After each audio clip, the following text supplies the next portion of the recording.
Hello, welcome to another edition of Podcast 572. As always, I'm your host, Kyle, joined by Matt, and Dan has returned as well. Woohoo! Back. Yep, I had a lot of stuff going on. I moved. You might even see the difference. I'm not even fully moved in yet. A lot of that going on. A lot going on. We actually have news to talk about this time. There was a lot of news last week or last time we recorded. There hasn't been a lot in It general. was dead, and then we're starting to get to that like pre E3, not E3, time of Summer the year. Game Fest. So now things are blowing up, and there was two major things which we'll get to when we get to the news. There's another one I don't think you put on here, but I'll bring it up. Okay. The two major things that I played more Crimson Desert. I put out a video of it on the channel. I put in 55 hours now into the Crimson Desert. And I do, I think I said in the video that I put out, this is probably one of the I think this will go down as one of the most impressive games of this generation. The more that I play it, the more that they update and fix. I will never sit here and say the game was broken when it launched. It wasn't broken. It just was rough around the edges. But this developer has listened to almost every single complaint somebody has said and fixed something. The game has a dedicated jump button now. So, they're fixing a lot of stuff with That's it. Good. I will also say it's for me, it's the RKO game because that's all I do in that game. And combat is just RKO everybody, except you can't really do that to bosses.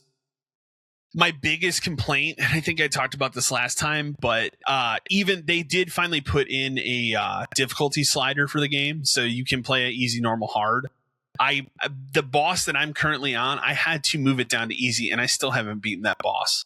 And that was at about, I will tell you, that was at about hour 40. I've spent the last 15 hours just roaming this entire map, leveling up my gear and stuff to go back and fight this guy. This guy that I'm stuck on, he's at the end of chapter 7. It's not, I don't know how you could spoil the story of this game because that is the other weak part. Is I think the story is bad. It's nonsensical. But this boss, the bosses in this game have a ridiculous difficulty spike. This guy in particular, for me, is kind of neck and neck with some of the tougher Dark Soul bosses when I walked into him. He is crazy. And his whole thing is he's all about shooting lightning. He has 2 phases to him. It took me everything to get done with the first phase. And when I got to the second phase of the boss fight, he is just throwing you around like a rag doll. It is ridiculous.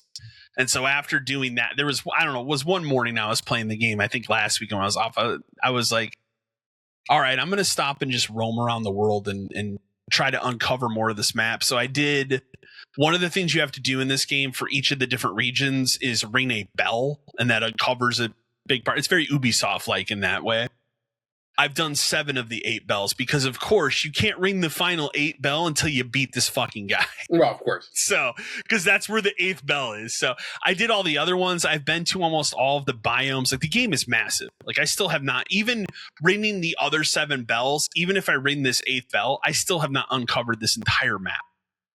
There's one part I was playing where there's the game is crazy when it comes to it's a fantasy game, but there's also sci-fi elements in it. Mm-hmm. There's hints of Western themes in there. There's a fucking railroad system in this game that I uncovered. Just railroad tracks everywhere. At one point, there was a lawn bridge that leads into a rainforest with railroad tracks. I just rode my horse over. I have found that you can ride. I found a bear. So there's different things you can mount in the game for different mounts. I found a bear. I went into one part of the desert. I found there's also different enemy types that I did not know exist until just starting to wander the world. So there's one set of enemies that are called the Anumbra.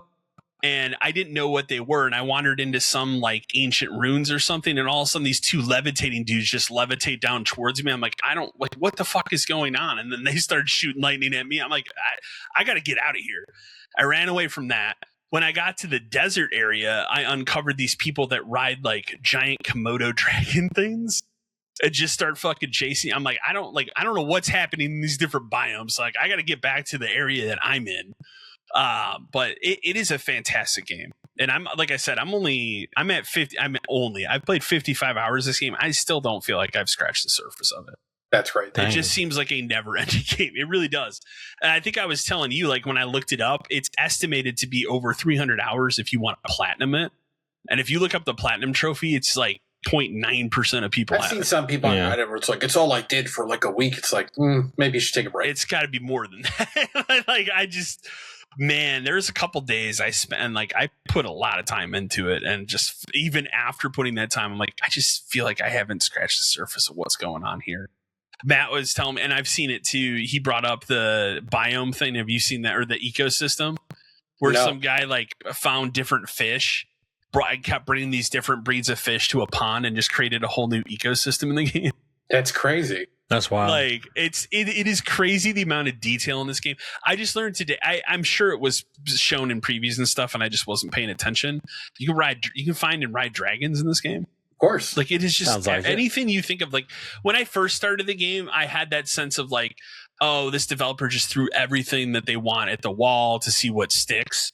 And it was going to be one of those kind of experiences. Well, it does a bunch of stuff, but it's kind of mediocre. But now that I've played 55 hours of it I'm just more impressed every moment I'm playing the game. Like, no, this is actually really good. It's just why, like, I think in the video that I put out, I likened it to, it's how I felt playing Oblivion for the first time. Like, that's how I feel playing this game. It's just so expansive. There's so many things to do, and there's so many things to fall into. Like, I know when we first started talking about the game, like Breath of the Wild's a good example where, like, that's a really cool open world, but it's kind of dead. Right. And that's a lot of limitation. empty spaces. That's a limitation of the Switch hardware, obviously. Mm-hmm. You do not have that in this game. There is always some stupid fucking thing you can fall into and be like, what is this? There's always like a cave or something. Like, what's going on in this cave system? Go wander into that. Oh, now there's this weird creature. I don't know what the fuck this is. Now it's chasing me. You know, like, there's just anything that you try and do. And that was it when I got to that boss after trying it for one morning and I couldn't do it. I'm like, I'm just going to go wander because there's so much to uncover in this game. Crazy. Have you seen the tree thing? No. Did I tell you about that? So one of the powers you have early on in the game is like a grapple hook thing. Like, it's like a hand grapple hook thing that can grab onto stuff and pull it towards you. You can use that thing because you also have an ability to not fly, but kind of glide, kind of like you can in Breath of the Wild. Mm-hmm. Same kind of thing. You can use that grapple thing to pull trees towards you to launch you into the air. Oh, that's and just cool. glide. Like, it's ridiculous when I saw somebody post that. And I'm like, I have to go do that now. Like, just the things that you can do and discover in this game. It's incredible in terms of like the creativity. Like, it really is something else. So I said, every week I think I've gone up. I would say this, like, I easily think it's a full price game. Like, I really think it's that good. So highly recommend it. I mean, they just keep passionate and making it better. So I will say, I think I did tell you it is one game that's not fully on the disc. That's why I ended up not getting it physically, because I was like, I'll just that makes sense. But yeah, I played a lot more Crimson Desert. It's kept me off the simulator games, so it's kept me away from that bug. Like, I was able to finish Retro Rewind a couple weeks ago, and this is pretty much the only thing I've been playing, except the other thing that I'm playing, the hot title that came out, what is it, this last week, I believe, Vampire Crawlers, which it's not a sequel to Vampire Story. It's kind of like, I would say, like an offshoot of that. Yeah, something that like takes dungeon place crawler in the same universe. Yeah, exactly. It's basically a dungeon crawler card roguelike, I guess would be the easiest way to describe it. Those people did it again. Yeah, it's crazy because I was talking to you about it too, where the first couple runs you play of it, it's one of those things where, like, you don't quite get what's happening or how it works or whatever. And it's exactly like Survivors, where as you play more, it starts to feel better and you start to understand, and you start to be able to do some crazy type shit towards, like, how many hours have you played? So the issue that I have is I bought it on the PS5, but I also bought it on Steam. So I've played a little bit on PS5, but I primarily played on Steam because it's a great Steam Deck game. Like, it just plays wonderful there. So I'd say maybe like probably 3 hours between each version. So not that much because Crimson Desert. Yeah, I played probably a dozen or so. Okay. And I've done probably 9 or 10 dungeons or whatever you want to call them. Man, I'm at a point now where, like, you could do some insane shit with, like, combos and, like, the cards and leveling up the cards and putting the gems in, and then you could buy the upgrades, and then you could buy upgrades for the cards, and then you could buy the people, and there's so much. The area I just unlocked is like a lawn bridge. The first one? The first bridge, yeah. Okay, yeah. Because I've done the first like forest area. I've done the couple levels of that, and then what's the second one's like a library, I think. Okay, I've done those two, and then the bridge. I think I've done the second bridge, which is like a couple things past. But yeah, man, I love it.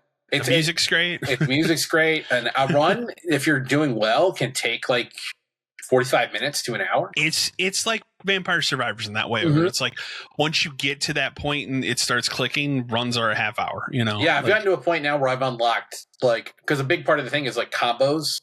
So you play like a 0 and then a 1, a 2, and a 3, like trying to get them in order.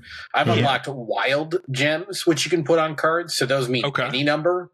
So even if you get to like 0, 1, 2, 3, and then you can play a wild, you can then play a 1 again and keep the combo going, but it starts over at 1. Oh, okay. So if you can get a lot of those, you can make the combos pretty crazy because it is all about like resource management with like your mana and your armor and playing the cards right and all that kind of stuff. But then you can get, the Arcana things where you keep your armor after every turn or you keep some mana after every turn. Like the combinations of stuff is where the game it's like Survivors, where the combinations is how the game plays. Okay. And then, I still haven't gotten to any kind of point where, that first time in Survivors where like you can beat the end boss, like in 30 minutes, he comes out Grim to kill Reaper you. or whatever. Yeah. That happens in this too, where like you finish a dungeon and you die immediately. Yeah, he comes out. There's got to be a way to get past that, I would assume. Like he's referred to as Red Death.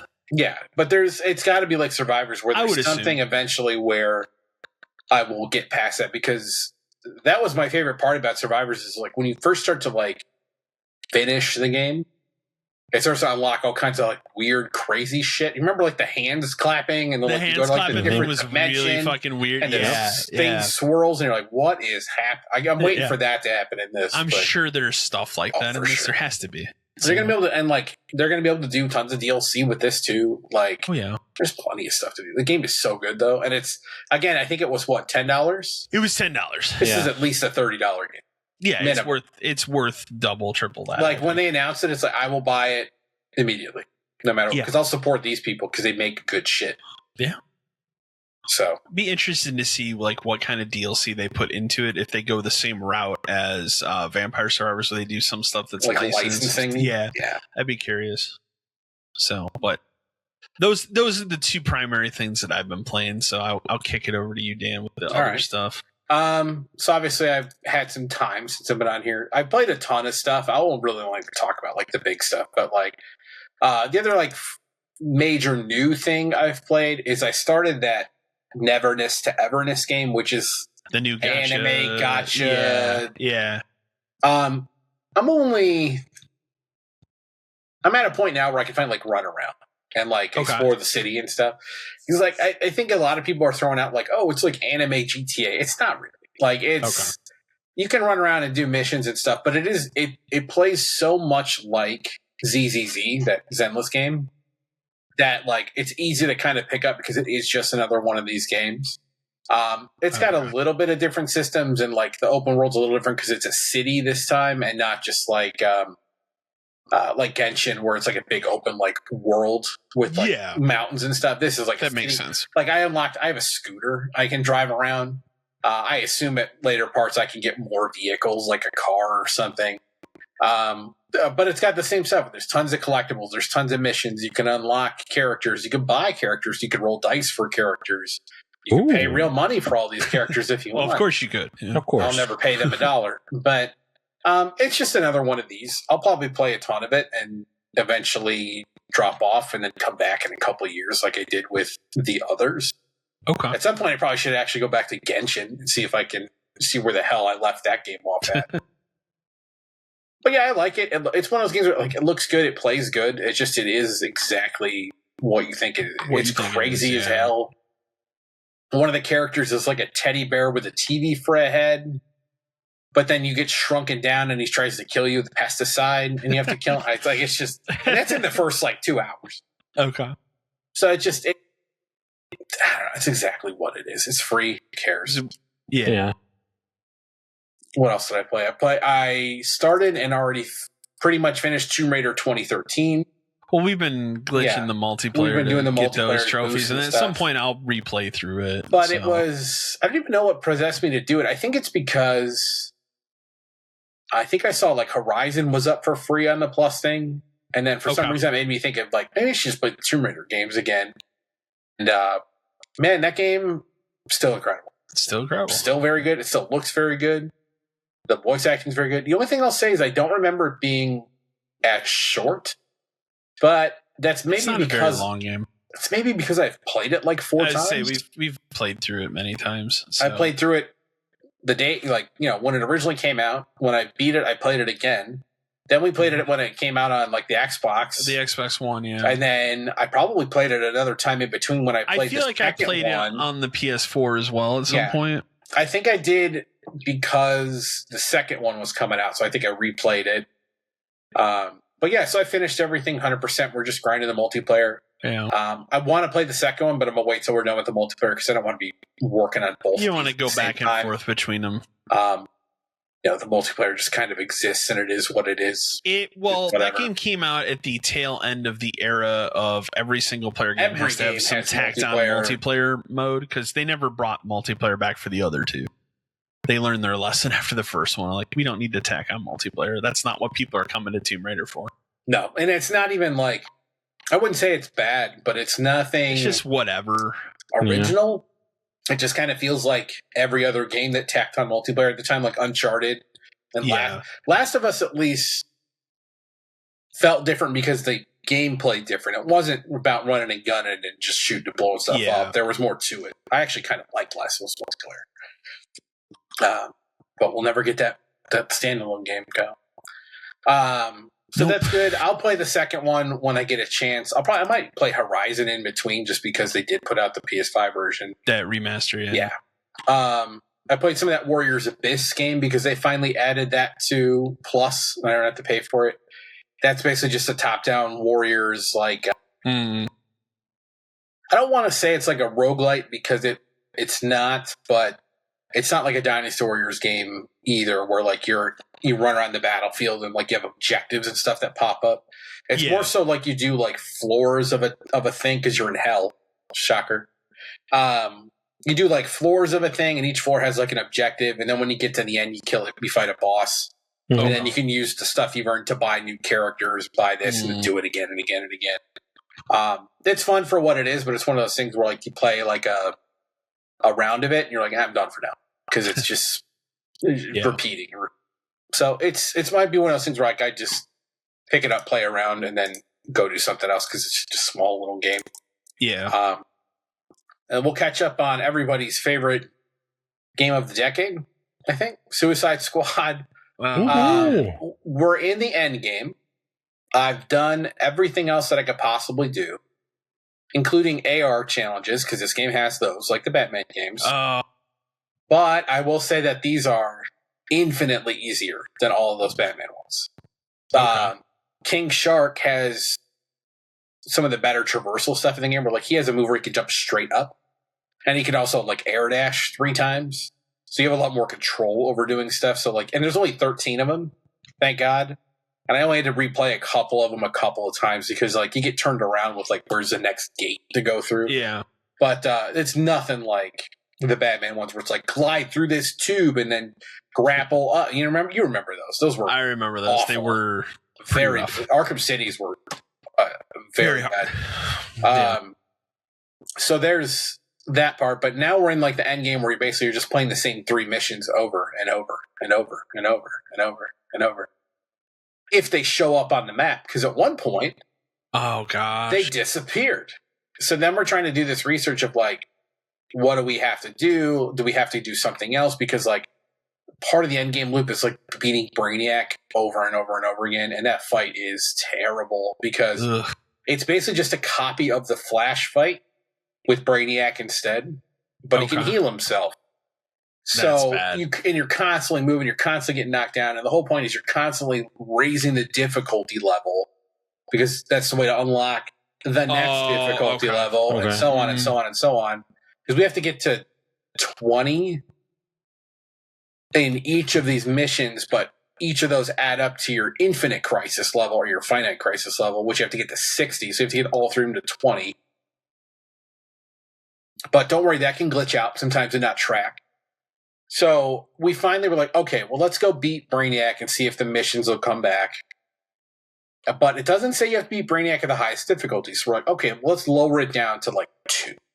It's like, it wanted us to do it at 11. It's like, let's see what happens on 2. Even on 2, it took 40 minutes. Jeez. Finish that. The missions come back. Finite crisis is 31. Okay, great. We did it. Except when I went to the menu and said, oh, your stuff isn't synced up right, man. So I quit the game and come back. Finite crisis 29. But the missions are back. So do I just have to do the missions again? Who knows? The game's such a piece of shit that I can't even trust it to get this stuff right at the end after everything I've put myself through for this fucking game. I legitimately was talking to my one friend who I play with because our other friend bailed. He's finally like, I've had enough. And we're like, you know what, man, we get it. Sign of a great game. Yeah, we get it. I mean, we have this issue where we have to finish it, but we get it. But I was talking to him and said, is it a hot take to say that Marvel's Avengers is a better game than Suicide Squad is? And he said, no, it's not, because it is. And that's one of the most damning things I can say about Suicide Squad. I think the Marvel Avengers game is better.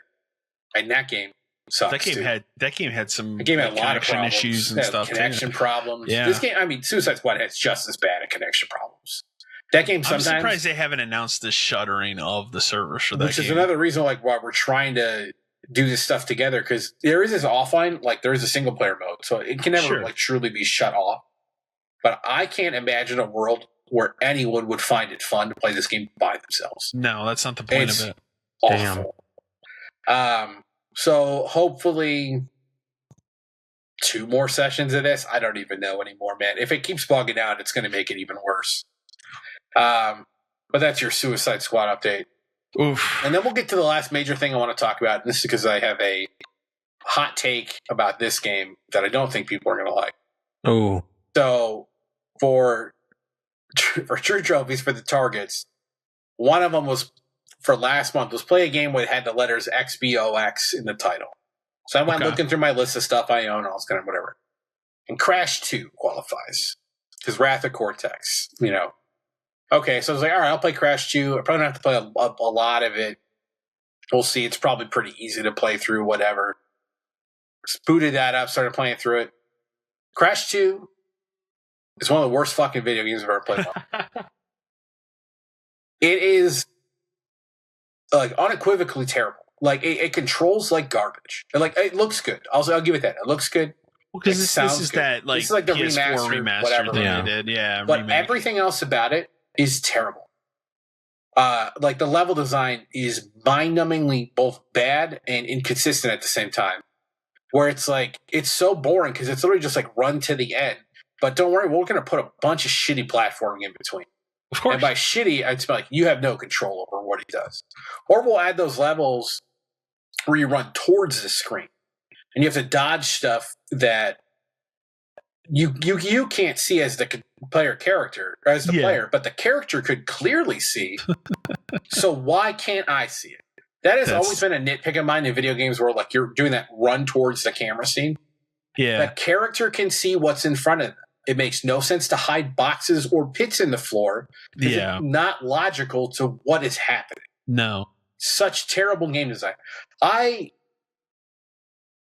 understand that in the PS1 era, you didn't have a lot of choice of adventure platforming games to play.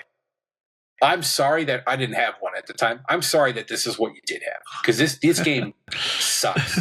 And I can only imagine that the Crash 1 is somehow even fucking worse because it had less control. I think it's terrible. I got what I needed to get out of it and deleted it. I'll never play another Crash game in my life. I'm not even going to play the racing games. I'm not going to play anything else. I'm done with Crash. Crash can fuck off into the sun. It's terrible. Ouch. It's like the hub design of playing these levels, and it's like an ice world. It's like, no, man, this is outdated back then. Mario 64 is a game I don't like either. That game is far better. Banjo-Kazooie, an incredible game compared to this. Nintendo 64, for all of its faults and being a bad system in general, was better at 3D platformers than this system could ever hope to have been. I hate it. I hate Crash 2. Hate it. Jeez. All right, that's it. Tell us how you really feel, buddy. I hate it. I fucking hate it. It's awful, and I will not listen to anyone who says it's like their favorite. If it's your favorite game of all time, you're wrong. I don't know anybody would say Crash 2, like picking the Crash game. Yeah. Crash 1 through 3, if any one of those is your favorite game of all time, you're wrong. It's terrible. What about you, Matt? What you been playing? All right, so Arc Raiders had an update on Tuesday. I forgot what they refer to it as, but essentially it's brought in a new arc that you have to battle and a new level. Okay. Which has actually kind of helped the gameplay. So they had another update like a couple weeks ago that kind of actually helped it too. It feels like when they get kind of stagnant, the updates that they do kind of help like revitalize it and what's going on. Because like the last update, it presented these vaporizer arcs, and essentially what these guys do is they shoot out a fire laser that can like essentially hit you kind of wherever you are. You have to like really hide in order for them not to get you. This one, I think they refer to it as a turbine, if I remember correctly. And it's like, I remember you played a couple rounds with me when it first came out. But man, this thing is huge. Like, I don't even know what to compare it to in the game right now. And it's just like a normal, I don't even say it's a normal, but it's essentially like another crazy ass arc to just put in a level. Okay. I don't think I've ran across anybody that's actually beat it yet. I know there are people online that have done it, but there's a bunch of there's just like new stuff that they added that just kind of helped enhanced it. So I've been playing some of that at night. I normally run like 1 or 2 by myself, and then I'm just kind of done. And then I've gone back to Clair Obscur. Man, the music in Clair Obscur is fantastic, dude. Yes, like, it is. It is incredible. I think I'm really in love with that the most out of the entire game. It only gets better as it goes on too. I can't wait. I haven't gotten too much further in it. Like right now, I'm still in Act 1, and I just got to the part where you essentially have like the hub area where you kind of like walk around in it, and then you can go to different areas. First part of it, yeah, okay. Yeah, so I'm right there right now. I just got into like the water area. Okay. Yeah, that's a really interesting area where it's like you're kind of underwater, but not really. Yeah, I don't really know how to explain it, but it's really pretty the way they designed the whole thing. It's like the Aquaman movie when they're like walking around underwater. Like that's basically the best way you could describe it. That's kind of how it is. It's good though. Like it's really a lot of fun. I really hope I'm really going to try to push to go back into it to play more of it because it is such a good game that I think I'd actually, if I can find a copy of it, like a physical copy, I think I want to get it. It's worth going through the entire story of that game at least once. Yeah. So, but yeah, that music is slaps. Top tier, man. It's top tier in that game. And I really can say that so far the 2 people that you have in the beginning are really good. Like they really play off well with each other. Okay. Yeah, it's just a lot of fun. If I will say, if you haven't tried it out, give it a shot. It's pretty good. Yeah, and the combat of it is great too. And I think even for people that might be not into JRPGs and stuff, like this is definitely worth at least trying. And I feel like the parry and the dodge aspect of like when you're actually fighting, you can get it down once you. Yeah, it's actually really not that hard, like not that challenging to get it down. It gets challenging later. I can believe it. Like sometimes depending on what you're doing, you just kind of have to like go through a fight a couple times to figure out what the like patterns are, and then from that point, it's actually not that bad. No. Yeah. I really enjoyed it so far. So far, I'm really having a lot of fun with that. So hopefully we'll finish. Well, I'm definitely not going to say finish it up, but hopefully we'll get further into it by that time. And then I bought this game a while back and I just started messing around with it. I think it's called Harmonious, the Handmade Kingdoms. Okay. It's like a puzzle game. And so you essentially start off with like this little octagon island, and you have to like essentially place more tiles around it to expand your island. But like you only get so many moves to expand it, and each move can either create more of an island or a smaller chunk of the island. So you kind of have to just like figure out where you want to put it. But it's interesting enough because as you're building the island, you're getting more people that form on the island, and then more like habitats and stuff like that. It's interesting, and it was relatively cheap when I bought it. I think I got it for like $3. Okay.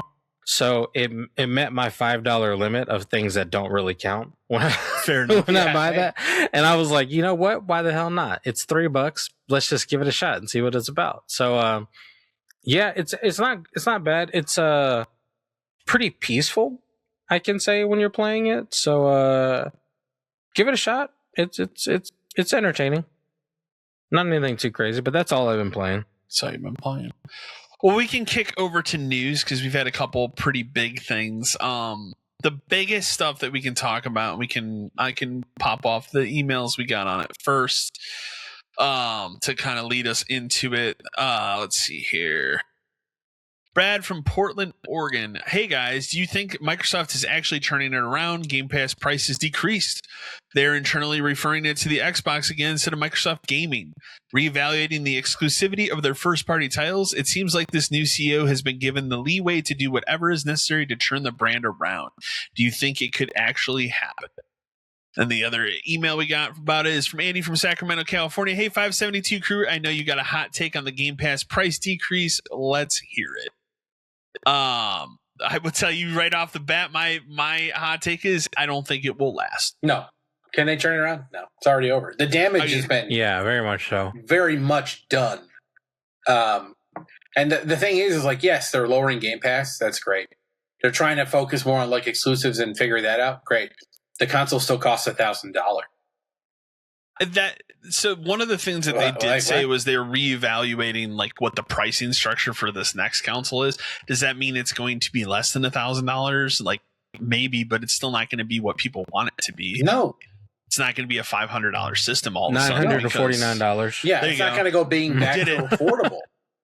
Some of that's out of their hands. They think. Yeah, some of that's out of their hands with like RAM and the way the world is now. But like, wow, Game Pass is $7 less a month. You're also not going to put out a new system that is a lower price than the current Series X or PS5.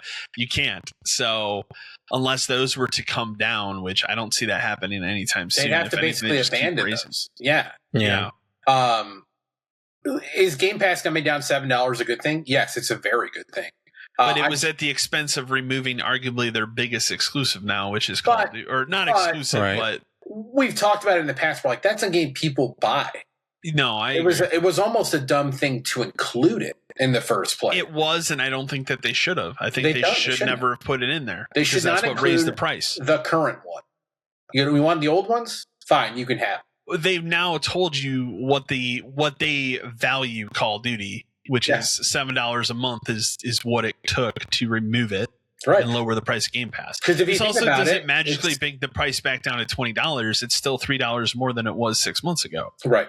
Yeah. So it's not a full like rollback of it. You're still paying more for not really anything. And now they've removed something. You know what I mean? Right. So like, but it's a step in the right direction at something they could afford to remove. To do right now. We've talked about it before. Like if you were only a Call of Duty player, because there are those people. Was even buying Game Pass even really that much of like an option to like? Why wouldn't I? No, because most of those people that are buying Call of Duty are probably already on PS5.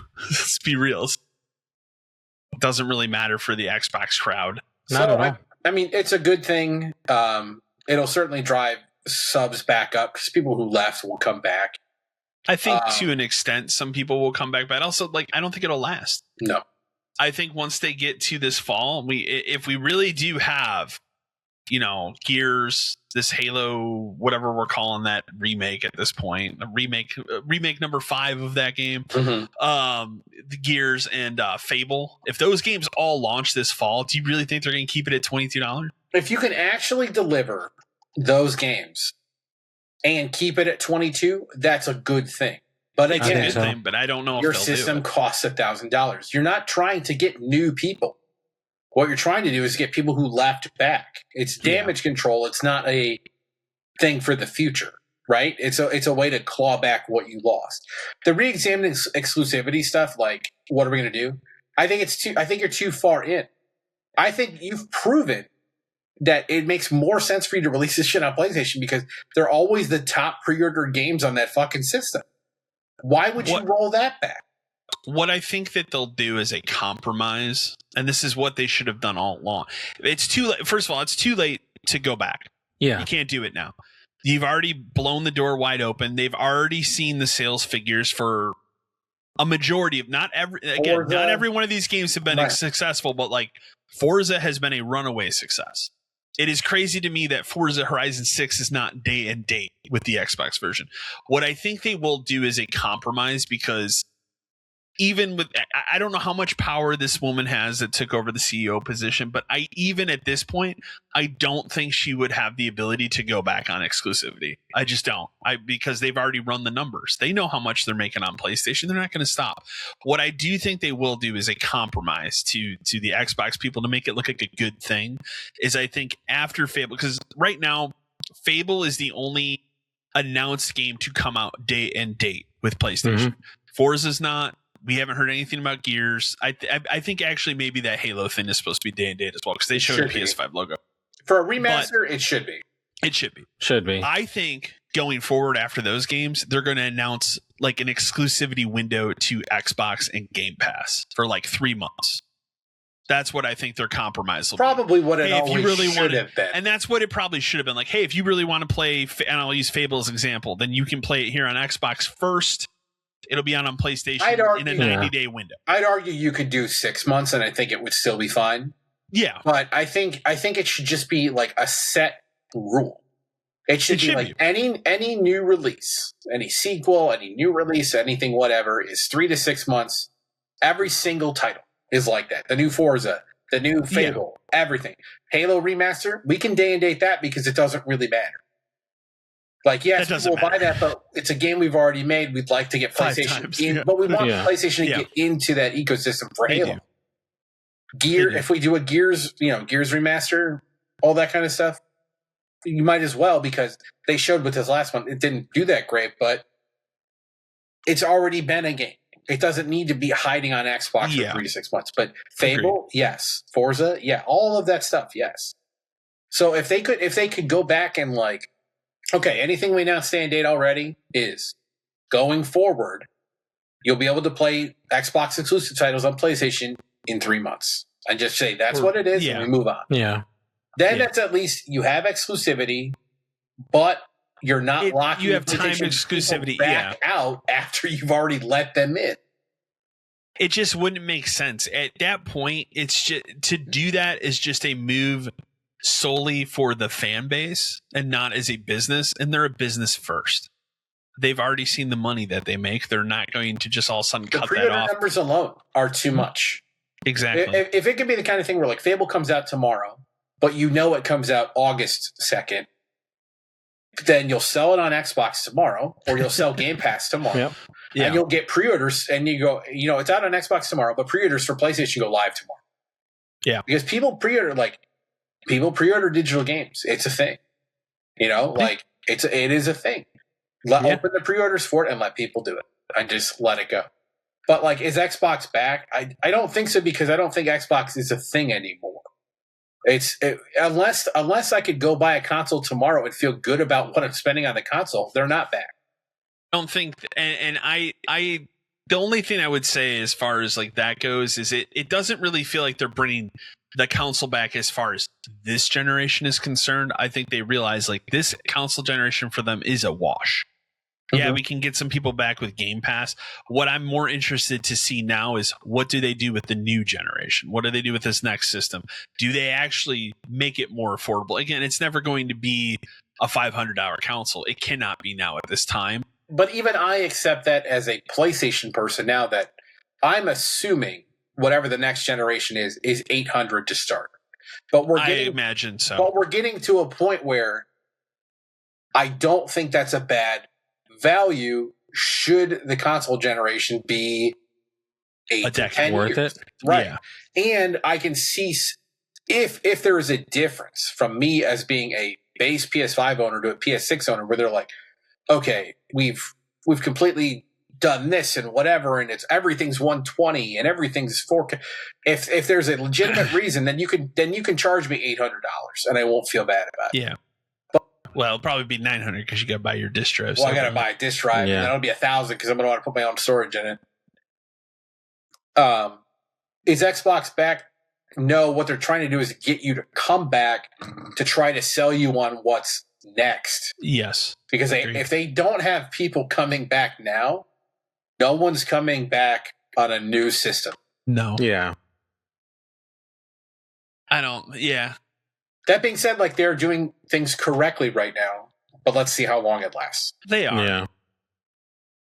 But it's also like my other issue with it is like, yeah, they have a new CEO and obviously there was issues with Phil Spencer and Sarah Bond. I mean, Sarah Bond, obviously they've completely thrown out that this is an Xbox thing and labeled it a disaster at this point. Yeah, like because they blamed her for the whole thing, and it was a disaster. We talked about it extensively when they announced it. It makes no fucking sense. It makes no sense to just confuse people about what your brand is. Right.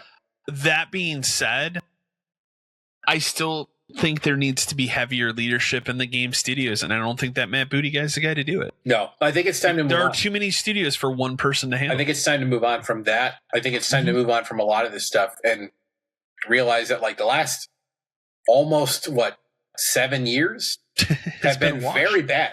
Like, for us, it's been very bad for them. Like, what have they put out exclusive outside of Indiana Jones and Starfield? Consider this: like, we put out the Xbox at a time where the PS2 crushed everyone, and somehow we managed to stick around.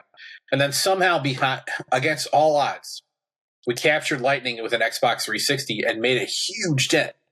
Yeah, we did everything right with that system for a very long time. And then we put the wrong people in charge and completely fucked it. And then we put the right guy in charge and got a little bit of it back. But even then, he ran out of steam and he completely fucked it. So, I don't know. Like, they're on the right path. It's just, I guess whatever Copilot is telling them to do is what's going to happen. I like to think she just sits in the office and, Copilot, what should we do with Game Pass? And he said $22.99. Because it's literally Call of Duty. Yeah. That's literally where that lady came from. Exactly. Is the AI part of it.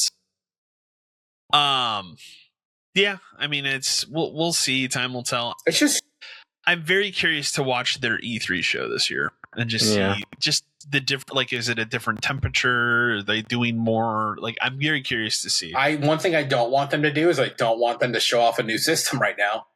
I don't think they do. There's too much to rebuild to just go all in on. I don't think. Obviously, they gave it a code name, which is Project Helix. But I don't think they even show anymore or talk about that system until next year. I would say end of next year. I don't think at this point. At this point, I think new consoles aren't until probably 28. I hope not. I think is. But I think that's fine because then that's 8 years and it's time to. We can move on. But again, provided they're giving me what is considered to be an up. Yeah. Agreed. What do you think about Troy Baker building his own game studio at this point? Who cares? Like, man, like I put it in here more as a joke. I know. I'm just like, he's going to be the only voice actor at that studio. He'll just do all the voices, man. Why not? I don't care because it's just going to be all. It's going to be all this other crap is like story-driven narratives where you really care about. It's like nobody. All the buzzwords. Yeah, that every they like buzzword you can think of is what's going to happen at this place. And he'll put out a couple indie games, which one people really like, one people don't like, one people nobody cares about. It's just move on. What do you think about a modern Echo the Dolphin game? I don't know who that's for. I will say I actually have quite a bit of nostalgia for Echo the Dolphin because it was one of the few games that I played a lot of on the Game Gear. So yeah. I don't know, man. After hearing the story about that one dolphin kidnapping that one dude, dolphins kind of creep me out, man. But I read this sentence and I ask it because like we're going to build a brand new contemporary game built for the modern era. What is a modern Echo the Dolphin game? What was the last Echo game? PS2? I think so. What about Echo in first person? That'd be weird. I don't think that would like play very well. Underwater games are uncomfortable for me as is. Like, at least with Echo, it's like it's a side-scrolling game. It was. I don't know if a modern one would be a side scroller. I don't know what they would do. I don't know. Like, who is it? It's a nostalgia game. So, but it could be like if you're gonna do that, I'm like, what if you made it look like the aesthetic of like Dave the Diver? So I'd be okay with that. Like, I think if they do the problem where if they try to go like hardcore and realistic dolphin physics, I think that's a problem. I think if they try to make it more arcadey, I think that would play in their favor, benefit them. Yeah. Mm-hmm. So maybe that's what it is, and it's $30, and it's just like a nostalgia bait game. Which is, I mean, we have so many of those now, but then that's fine. But if we're trying to make this like a real game, man, you want to talk about a game that will not sell? Echo the Dolphin. Echo the Dolphin, yeah, for sure. It'll be on Switch 1. I'd be down. Hey. I'll read the email for the next. This was the other big story. Name from Harrisburg, Pennsylvania. Hey, 572. Curious your thoughts on the Sony DRM situation. Do you really buy the whole statement they finally put out on it? It seems like they took them a long ass time to put the statement out. Also seems like a backdoor way for them to reverse that to actually be a 30-day check-in. What do you think about it? So this started, I think, Monday, where people discovered this 30-day thing for license. Yeah, it just kind of appeared like if you go into the options of your installation for like whatever game you're looking at, that would require you to, be online within 30 days to check it again, or the license would expire. What they finally came out and confirmed after 5 days of people bitching on the internet about it is that PlayStation confirmed there's a one-time check-in to confirm the license. Beyond that, players won't experience any interruptions. It was created to authenticate the license due to a loophole that was found with purchases where people would purchase a game and then digitally return it and still have it. Right. So, which makes sense. Yeah. But I mean, I think you and I have had a similar stance on what this actually means ever since the Xbox originally announced it. That they were going to do it. How many years ago? 15? Yeah. Almost 15. Where I can't believe that it's 2026 and we live in a world where people are knowingly buying digital games, using the internet, downloading to their console, using the internet, and then are so upset about their console having to check in on the internet once every 30 days that they then go to the internet to complain about having to be on the internet. What the fuck are you talking about? If you own a PS5 and your system is somehow never connected to the internet ever, I don't know, what is the system? What is it? How many games don't come with the Crimson Desert? Perfect example. You cannot play that game. Yeah.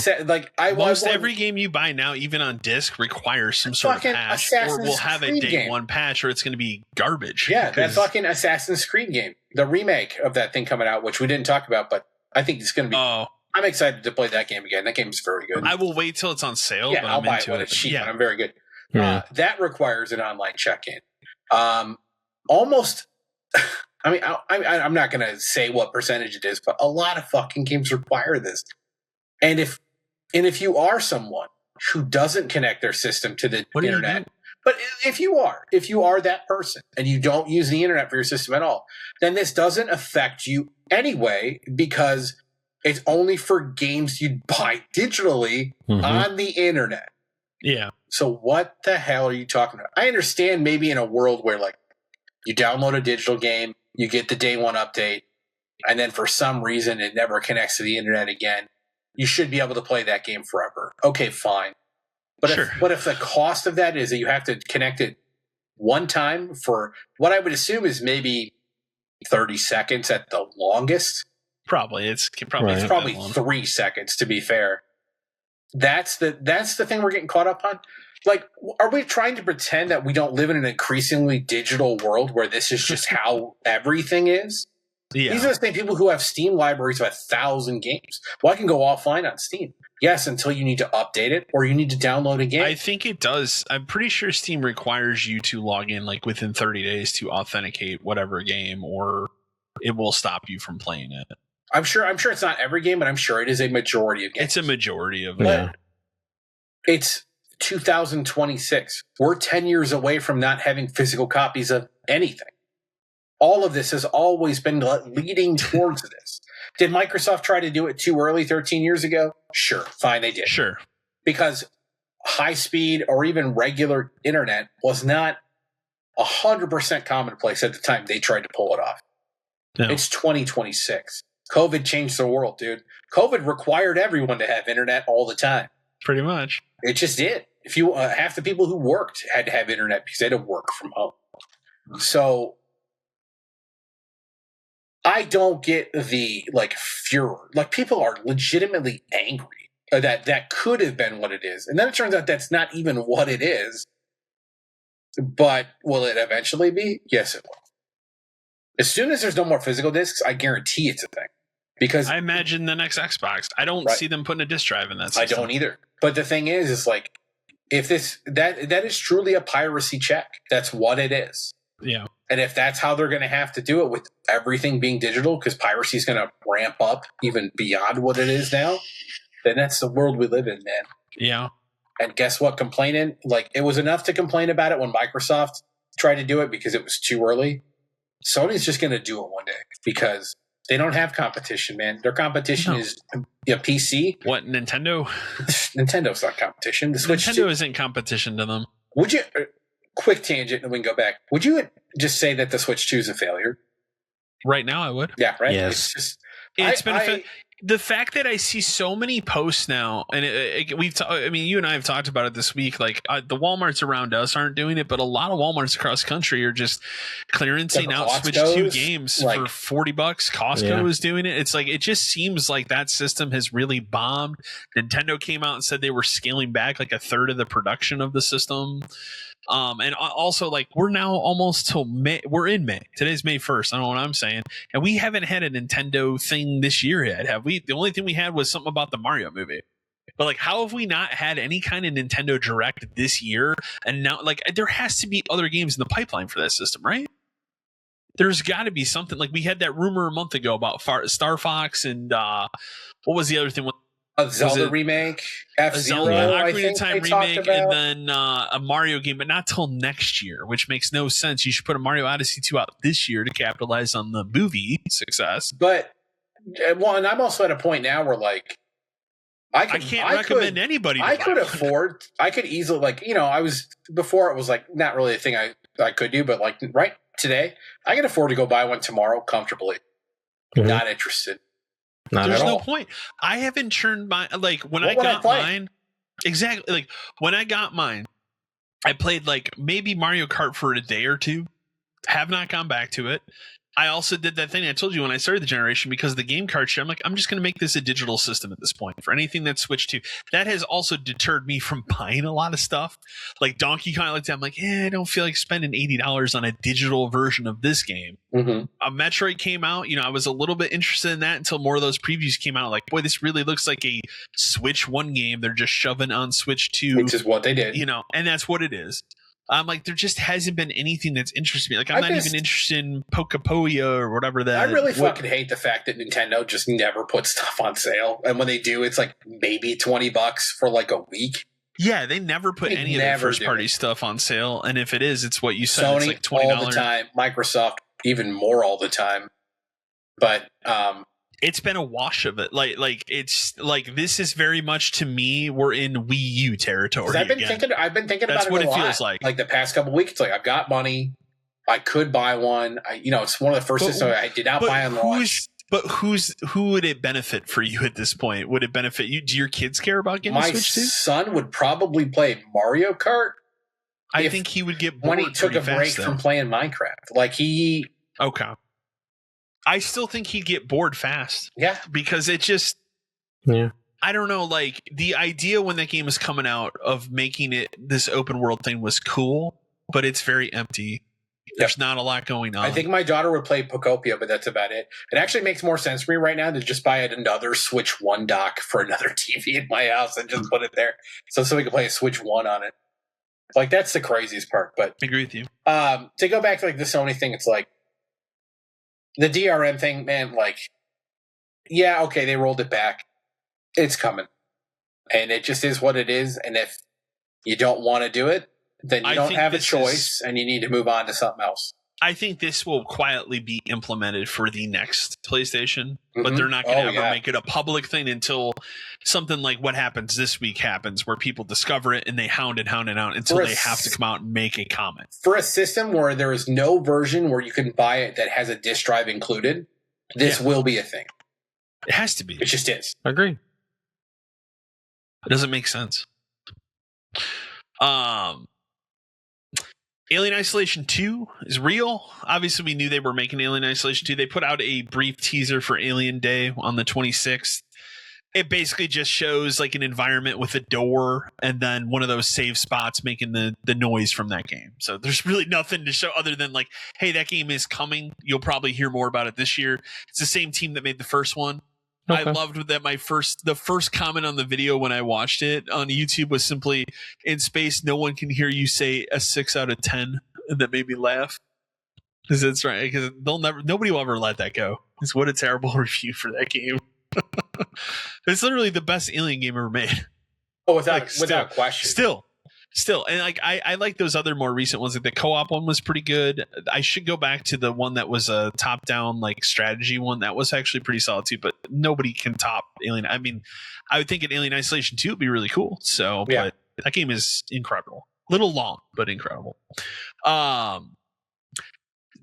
So Valve has come out and they've announced the price and release date for the Steam controller that's going to be part of their Steam Machine box, but they're not announcing a price or a release date for the box yet. And I think a lot of that has to do is they don't want to put this box out because the price. I think they want the RAM stuff to come down so they can be more hoping desperately. Yes, that they really want that thing to be competitive. Because right now, to imagine right now that thing's probably hovering around $1,000. I'd say more. You think more? I would argue more. I would argue 1,000 is the price it should be. Okay. But I would argue right now, aren't there also there's supposed to be multiple versions that have like more storage and stuff like that? I wish we would stop that. I wish it would be like, here's a box. It's got 1 terabyte of storage in it.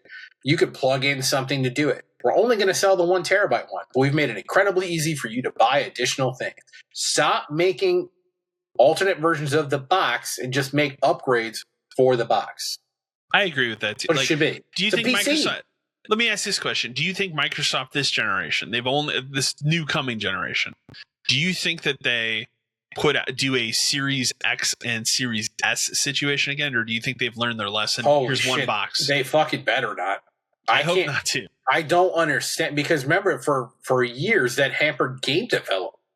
It did. Now they've gotten to a point where I don't think they care. No, and it's just it's because wildly they set accepted. That rule. They set that rule. It's like it has to work on both.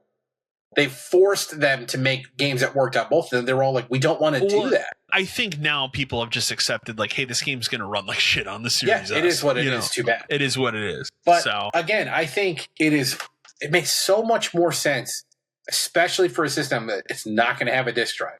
So it automatically. I want it to go as far as to extend to PlayStation as well. Same. I don't want a pro PlayStation 6. Please. Just make one system. Here's your 8 years.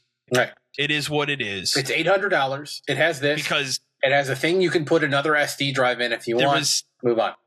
As we've discussed in the past, there was a specific reason why they made a PS4 Pro. It made sense at the time. The 4K TV technology wasn't there in 2013. So that made sense. I still, even now, 2 years into the Pro system for the PS5, and now we're starting to get games that benefit. Like Crimson Desert, I can imagine, is probably rough on a base PS5 in comparison. Yeah. Resident Evil Requiem looks incredible. on a PlayStation 5 Pro. We're getting to the point now where that Pragmatic game looks crazy on it too.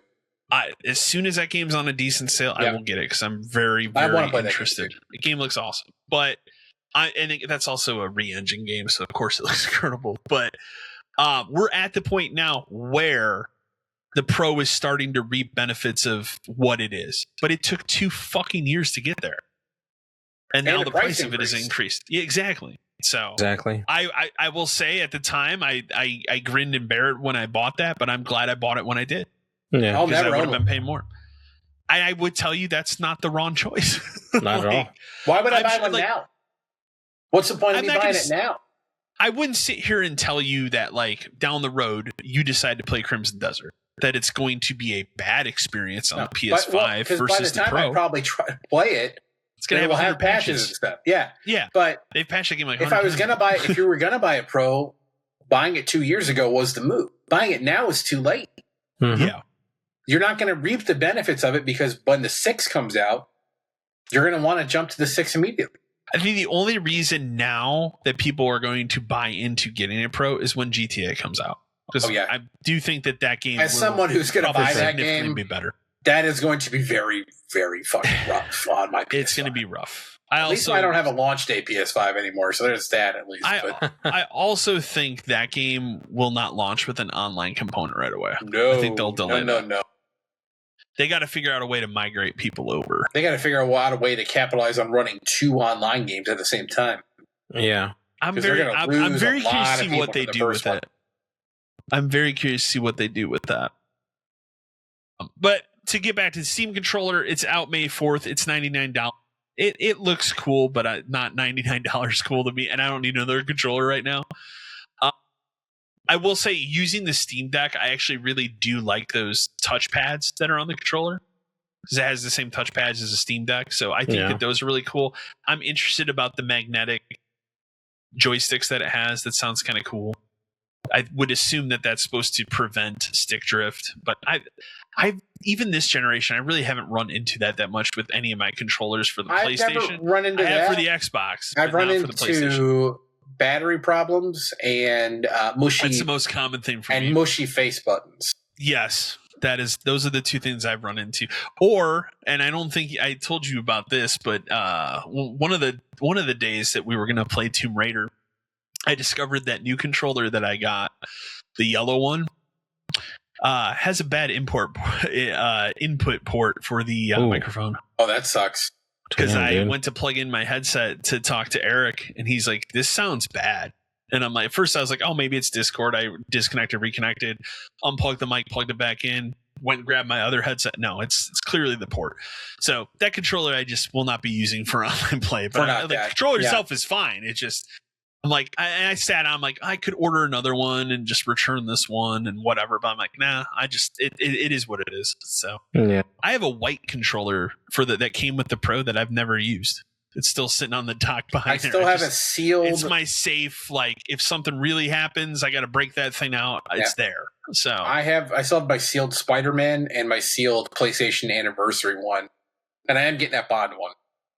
Oh, okay. Yeah, it's cool. I might not. But if I had not gotten this yellow one, and at this point, the only time I would get another PlayStation 5 controller, unless I have a battery issue, is if they make an orange and blue one, like that sweet orange and blue one for the PS4. Because that's my color. I just at the point now where it's like I buy the special edition ones for stuff that I like. So like I have the Astrobot Bond one's cool. The Astrobot one was cool. Spider-Man's cool. 20th or I think was it the 30th? Yeah, 30th anniversary one was 20th cool. was PS4. So I have that one too somewhere. Those are cool. So I have what other weird controllers I have? PS3. There's a Final Fantasy 13 one. I have that one. Yeah, didn't that come with the PS3 that you got? Thing. No, it was a separate controller. Oh, it was separate. Okay. Yeah. And then I have they made an MLB one at one point, which is like white with stitches on it. Super but weird. it's not a specific team. It's just the MLB, the show logo. White with no. It is a white controller with red stitches on it. Oh, that's all it is. Like a baseball. Okay. Yeah, I think we got it, and obviously nobody bought it because who fucking would? And eventually it went on sale, and I was like, "All right, I guess the time is now."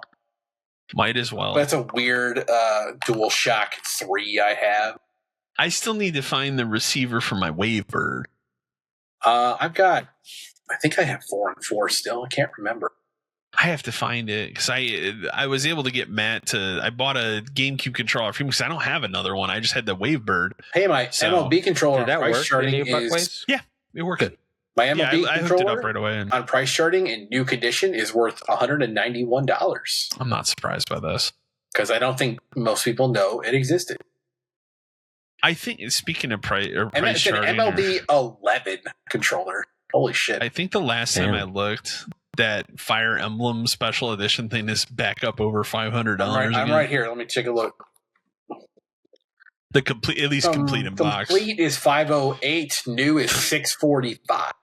Good lord. And that's only because that's the only version that has that one part of it that was digital only, Yes, unless it's you bought on that this. chip. Yes, And then Kodelka's back up to 350. and you can no longer get that digital thing. It's gone. Speaking of which, I saw a Kodelka at MGC for like 300, and it looked a hell of a lot worse than yours.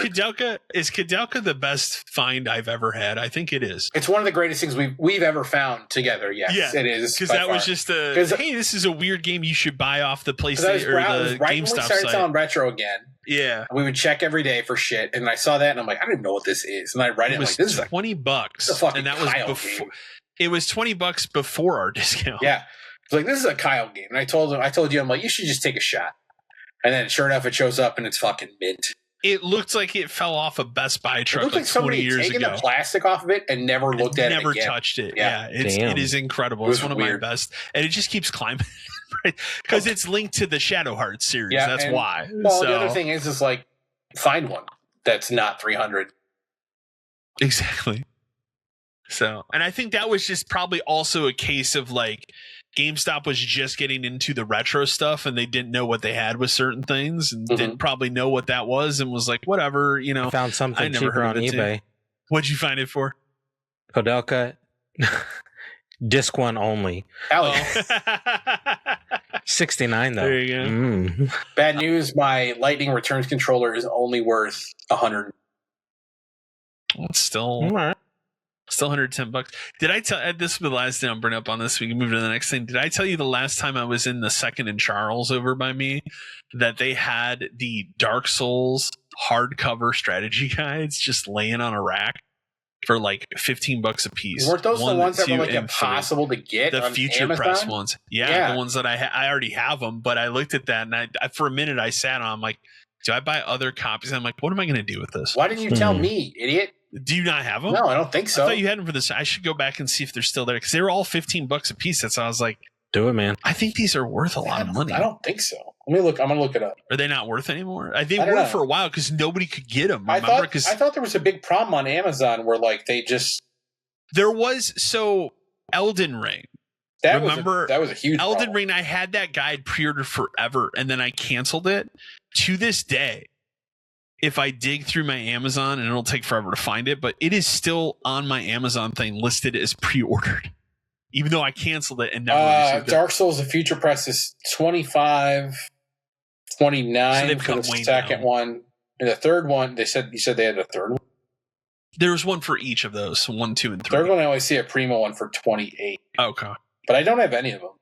Those haven't. Yeah, those must have come. I remember there was a point though when those were kind of sought after, especially the first one when it came out. Don't you remember how crazy that was? Guides are weird. Like some guides have value, some don't. Like yeah, those are also really nice hardbound strategy guides. So because remember in the era of strategy guides before that all went to the wayside because we have the internet. Remember they would put out 2 editions. They'd have like a paperback and then the crazy hardcover. Yeah. Yep. And then you get some games that were 1 regular and then 5 special editions, like Kingdom Hearts 2, where they were different colors, or Final Fantasy 12 at each one of the characters and all that kind of stuff. Yeah. That Dawnwalker game, which I think looks pretty cool. It's like a vampiric Witcher, is what it looks like to me. Oh yeah. Has set a release date for September 3rd. This game looks pretty big too, and I looked at it and I said, well, I looked at it, I saw the date and said maybe I'll be done with Crimson Desert by the time this comes out, but I don't think I would be ready to jump into another game like that when I'm the Crimson Desert. I think I'll be open world done for a while, with maybe the exception of GTA 6 if that hits this year. So different kind of open world. But Dawn Walker looks good. I'll pick it up maybe on a sale and see how it comes out and does. But I'm happy to see that game got a release date. We have some numbers, some statistics for why Sony probably pulled the PC ports of why they're not going to do them anymore. So we actually have gotten the numbers for how their PC ports have sold through Steam. I will tell you, just looking at the numbers, none of them broke 1 million copies. That's very low for what they would expect. Ghost of Tsushima was the highest one at 710,000 copies sold. The next one, this is why. The next one, God of War Ragnarok, 300,000. That's very low. Spider-Man 2, 260,000. What does it say? What the delay of time was between Spider-Man 2 on PlayStation versus that? This is what Ampere estimates that back up the theory. I'm trying to see if it has in here. Hang on, and then the final one here is Horizon Forbidden West at 230,000. I would assume this is from when they were put on to whenever the article was posted, or roughly around then. So Spider-Man 2 release date for PS5 was October 20th, 2023. Oh, okay. So it's been a while. And the PC version was 14 months later. That's why. If you wanted to play it, you already played it, dude. Who was waiting for Spider-Man 2? And that's the other thing is, most people that wanted to play these games already bought a PS5 and are playing them there. Don't you were waiting for PC, the people that want to mod out all of the representation flags. There you go. God of War Ragnarok is a prime example of I don't think anybody was waiting to play that on PC. The audience for a game like that is on PlayStation. They are PlayStation gamers, right? Yeah. Hey, I just wanted to share with you guys something. Go for it. I saw this article. It says PS5 Gigaflop Mind's Eye gets a permanent price reduction. Oh, yeah. I didn't put it in the news. It's even a better value, is what you're telling me? Yeah. Well, they reduced the price supposedly from, or reducing the price to the game to $34.99. Still an incredible value.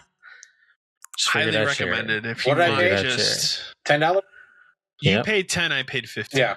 Because I missed the $10 deal. But you know what? I would have easily paid. I would have paid $30 and been happy. $12 and have been happy. Okay. I don't know. I enjoyed it. I'm a Mind's Eye. I am a Mind's Eye apologist. I'm on record. I want the best thing you could do in E3, non-E3 this year. Announce a Mind's Eye 2. I would lose it. Yeah. Would love a Mind's Eye 2. And the thing is, not happen. But the thing is, I don't want it to be any different. I want it to be the exact same fucking game. I want it to be where that guy went through the portal. Up Tell me where he went. Through the portal. Let's go. And we're in another alternate world where I got to fight aliens through to get back out. Maybe it's an alternate history timeline. I don't want graphics better. I don't want gameplay better. I don't want anything different. No, I want the cars to drive I want the cars to hit something and flip 8 times. I want the ability to fast travel taken away from me halfway through the game. That's what I want. Let's completely empty open world. That's what I want. I want more Mind's Eye. The last news article I put in here for fun, but it's a kind of a big thing. Space Marine 2, which we've talked about on the show. Great video game. One of the best of this generation. Incredible. Best Gears of War game I've played in a decade. Best Gears of War, yeah, exactly. Has done so well that they are adding a 3rd year of support and updates to the game. So they're going to continue to update this game for a 3rd year. They hit 12 million players. We've already announced this is 2 years after the game launched. Yeah, they're working on a 3rd one. Well, they continue to update this game. And while we were playing through the game, now obviously we're done with it. I mean, unless they were adding, I don't think they're adding trophies, but I will say when we were playing the game, they were adding substantial shit to it. Mode. Horde mode, they maps to co-op. They fixed the currency system. Yeah. Yeah, it is crazy. It's so good. And they keep making it better while they're making a new one. We've talked about it before, but I'm buying that new one the day it comes out. I'm all in. $70? Sold. I'm there. I'll still say great, like for somebody who's been interested in that universe, great place to jump into that. Yeah, it's a very good way tutorial, to onboard like, into it. Are. Like what this crazy. I mean, that we had an expert with us. But would I ever play the tabletop version? God no. But no, I can walk into those stores and be tempted by it. It's so in depth, though, man. That tabletop game is so wild. I see those, and then I see the Marvel like version of it, and then I think about there's a Halo for a while, version, and then I go, no, I can't. The Marvel there's a Halo I will version, tell you that the Marvel one, if the figures came pre-painted, then I'd be in for sure. But I haven't painted myself for some of those people. But I suck at that shit, so I would never do it. So that's good because it saves me hundreds of dollars. Also, I have no place to put that stuff. Did I not that this is slightly off topic because I don't think you've caught up on Top Chef, but 2 of the chefs this season are Warhammer nerds.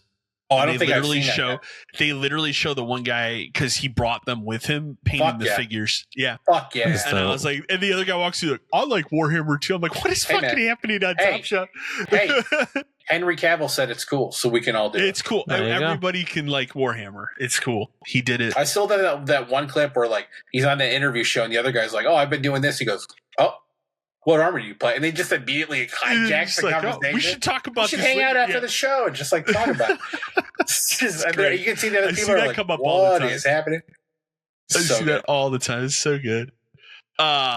We can do our game recommendations for the week. Mine is Vampire Crawlers. I think it's an excellent game from those people. Even if you're not like, it is a different game than Vampire Survivors. Very. And if you've never played one of those dungeon crawler games mixed with I'd say the card element of it is about the same as Slay the Spire. Yeah, it's not roughly kind of the same thing. So it's like a deck building game and like a card thing. It will not confuse you.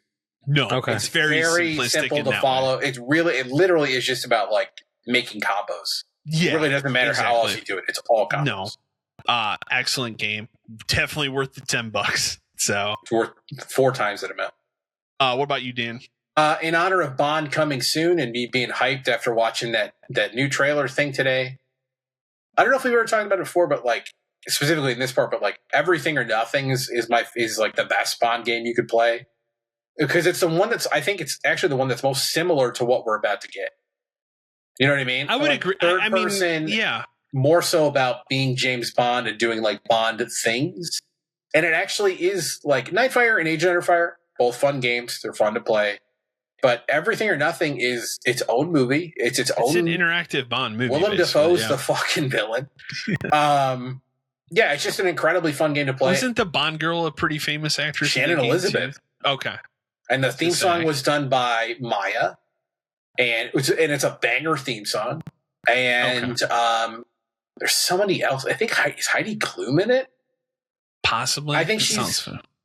You know how there's always like a Bond girl and like the bad one? Yeah, I think she might be the bad one. I can't remember. Now I'm thinking, was Shannon Elizabeth in it? Or am I getting her confused with something else? Now I gotta look it up. Hang on. But it's incredible. Did they announce this new one has the new one? Yes, okay. I was wrong. Did they announce the artist for the theme song for this new one? The game was like Lana Del Rey or something, I think. Yes, okay. Right. Maya is also in the game. I forgot. That's how I got confused. Shannon Elizabeth is in it too. Okay, so I was right. Judi Dench is M. John Cleese is Q. That makes sense. Fucking Richard Keel's in it as Jaws. Like, it is the closest thing you got to a Bond video game that was original. And it also has a co-op for part of it too, which is super fun. I remember the story of it actually being pretty good. Story was good. I remember there's like a boat sequence. Fantastic game. Worth playing. It's on. I think it was on all 3 of those systems at the time, too. It was. And it's easily emulated. It actually works. I've played it. Oh, pretty decent. I've played it emulated. Okay. It's good. Okay. About you, Matt? Dead Cells? Dead Cells is great. It's one of those games that, like, it's on my Switch. My Switch stays on my desk. And it's like one of those things where if I just kind of want to run something for like 20, 30 minutes, I can pick it up. And even if I die, I still feel like I accomplished a little bit on it. Sure. So I really enjoy it. I really think it's a good one. You get that Castlevania DLC for it? That's very good. I mean, obviously, those are the people that are making this new Castlevania game. So yeah, which is I think the right choice. Yeah, I think it's a lot of fun. I think give it a shot if you haven't tried it by now, because it's always on sale. I'm pretty sure it's on Game Pass too. Mm-hmm. I think it's kind of one of the mainstay Game Pass games. It's always on sale. I see it. Yeah. I see it constantly on sale for like all $6. Yeah. It does have a slew of DLC. It's like the Castlevania is not the only DLC. There's like 2 or 3 DLC packs for it, but it is a great game. Hey, I would assume at some point they'll make a sequel. Want to know another trivia thing about the Everything or Nothing game while I'm on the cast page? There's another 00 agent in it, 003, played by the guy who voices Tidus from Final Fantasy X. That's pretty good. That's pretty good. Fuck, I gotta play this game again now. There you go. At least Here's the plot. 007 and Serena St. Germain, that's Shannon Elizabeth, discovered that Katya Nadanova's project, nanobots designed to repair nuclear reactors, have been stolen by Nikolai Diavolo. Together, the two set off to New Orleans and beyond to confront Diavolo. Fuck yeah. There you go. We can kick over to the movies and TV shit. I've only watched one movie, and it was a fucking terrible movie. I read the synopsis of it, and it sounds terrible. Because I think the last time we recorded, Matt, you and I talked about Ready or Not 2, which we did. Like, it's a fine movie. It is incredibly forgettable. The only part of it that I remember is Elijah Wood because he was so good in his role, but the rest of it is just like literally when the movie's over, I forgot half of it. Like it's in the moment, it's fine, it's fun, it's enjoyable, it's serviceable, but it's just incredibly forgettable, like the first one. Unfortunately, this is a shittier version of Ready or Not. It is a combination of that, and I guess I would say Kill Bill. Okay. It has, and I was telling you this before we started recording, like, it's bad when there are scenes of gore. Like, this movie is overly gory and it's over the top. But when I'm watching a movie and I go, man, Terrifier did this better, because they're the first scene in the movie that has actual gore. What is the guy's name that played Draco Malfoy? Tom Felton? That's it, right? Okay. He's one of the bad guys in this movie. He gets his head chopped off. It is probably the most fake looking severed head I've seen in a modern Hollywood movie. Like, it's not CG. They fucking made like a paper mache head. It looks terrible. Like, I could not believe. I rewound it because I could not believe how bad this was in a modern Hollywood movie. This isn't a low budget thing. This is a Hollywood produced production. Like, I could not believe it. The whole premise of this movie is that I'm going to pronounce her name wrong. That Zazie Beetz chick, and she was in the first Joker movie. And she's fine. She's a fine actress. I think her actual character is cool. Heather Graham's in this movie. Really? Heather Graham's in this movie. She's one of the minion people. Patricia Arquette is in this movie. She is so fucking terrible. She's supposed to have like an Irish or Scottish accent that just keeps going in and out through the entire movie. And that was another thing that took me out. I'm like, I hope she's on the Razzie list. This is that bad. Like, it just, everything about this was garbage. So the whole premise of this movie is that when it starts, Zazie Beetz and her younger sister are running away from their abusive father. So it starts and they're like in a convenience store running away from their abusive father. That dude shows up, is trying to take them back. She ends up pulling out a gun and killing him and just shooting him in the parking lot of this convenience store. And then she runs away because she doesn't want to get caught by the cops that are coming. The cops end up catching her and she goes away to jail for a while. So they flash forward 10 years and she's been working like different odd jobs. She gets an odd job at this, we'll call it an apartment complex. The apartment complex, it's the apartment complex for Satan. We'll call it what it is. Yeah. Okay. So like, even when she's standing in front of this thing, it's like raining and pouring rain, and she's looking at these weird insignias that are on this door while she's waiting for somebody to open it. It's just fucking Satan. And I'm like, okay, I know, like, we know what this movie is going to be. It's Ready or Not, basically. She gets in there, whatever. She's going to be like the new maid for this apartment complex. Well, it goes to shit right away because the real point of it is they want to sacrifice her. Because that's the whole premise of this movie is these people are Satanists. They made a deal with, I don't know if it's the devil or some demon minion of him. They never explain that. But basically, they made a deal with him where they have their names written on this list. And as long as their names are written on this list, they are immortal. So they cannot die. So the first sequence of them trying to get into her room when she goes to bed, kidnap her, she wakes up, she pulls out a fucking machete and just starts hacking dudes up. Jesus. And that's where, like I said, she cuts off Tom Felton's head, because I'm like, what is going on in this movie? Like, I thought he was a big part of it. Like, this is crazy. And then they show, like, I had to rewind that because I'm like, I cannot believe this severed head I'm seeing. Like, this is crazy. I will say, after that part, the gore gets a little bit better. For example, Heather Graham's character gets her entire fucking head blown off by a shotgun. Hell yeah. And then her eyeball has to move around as her head regenerates. That was okay. Like, it tries to go in this comedic way. It's also one of those movies, and it could just be the version of it that I watched, but it's one of those movies where you have to jack the sound up because the people talk at a low level. Yeah. But then they play loud fucking music. Yeah. It tries to be really stylistic, like Kill Bill. And that's why I bring the Kill Bill part of it, because you think about the first Kill Bill when she's fighting all the people at the end and how stylized that is. They try to do that here with her fight sequences, but it's just lame in comparison. So and the whole point of it is she's running around trying to stop this from happening. And the whole point she's at this apartment complex is because she has found out that her sister is also grown up and a maid there. So she's trying to get her sister out of this situation. But then then she realizes as she gets into it and finds out what's actually going on in this building, that her sister is actually next in line to have her name put on this list to be immortal. So her sister doesn't really want to necessarily leave right away. And she kind of convinces her, like, no, this is actually a bad fucking place. You need to get out of here through the course of the movie. The biggest part and the severed head thing is the first part that really took me out of it, because I'm like, boy, that's fucking bad.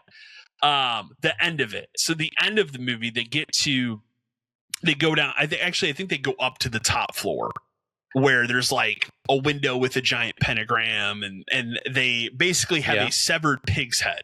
That makes sense. And they call upon this demon that you see like the shadow come in, and then it goes into the pig's head, and the pig's head just starts fucking talking. It's terrible. The minute it started talking, I'm like, this is bad. Like this is laughably bad. The list of names is written on the back of this thing's head. So you can they do the same fucking thing that you just saw in Ready or Not 2 with the names. You can tell exactly where this movie's gonna go. That's like Rush Hour 3. It's the same, it's the same thing. So she ends up killing everybody. Her sister sacrifices herself to put her on the name list, so then she's able to fight these people and kill all of them. And then at the end, she scribbles her name off so her sister can come back to life. And that's how the fucking movie ends. It's terrible. It is a fucking terrible movie. It's the worst movie I've seen this year. Like, I was angry when it was over. I'm like, everything about it was bad. And they had good people in it. That's the thing. Like Heather, I can't remember the last movie I've seen Heather Graham in. It's been a hot minute. Yeah. Like Patricia Arquette's usually a good actor. She's terrible in this movie. And I like Tom Felton whenever I see him in something, and like he could have had a moment to be good in this. He wasn't, because they didn't give him much of anything to do. It's awful. Like it just was a bad version of Ready or Not. Don't bother. Waste of time. I've actually sat the last couple of days considering deleting it off the server. Just do it, man. The only reason I have is because I think our buddy Ross is gonna watch it. Mm-hmm.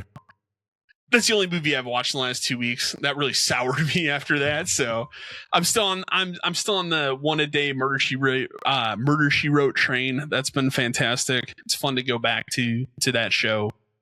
It's a fun 80s. There's things in that. There are things that have already happened, and I'm on episode 10. Yeah. There's things that have already happened on that show that are so wildly out of date that it makes me laugh. Fantastic show. I was telling you when I found that thing about how they're consider. I don't know if it's actively in development, that movie they're going to make to reboot it with Jamie Lee Curtis. I don't know, man. Like, I like Jamie Lee Curtis. She's not Angela Lansbury. What if it's super dark? It could be.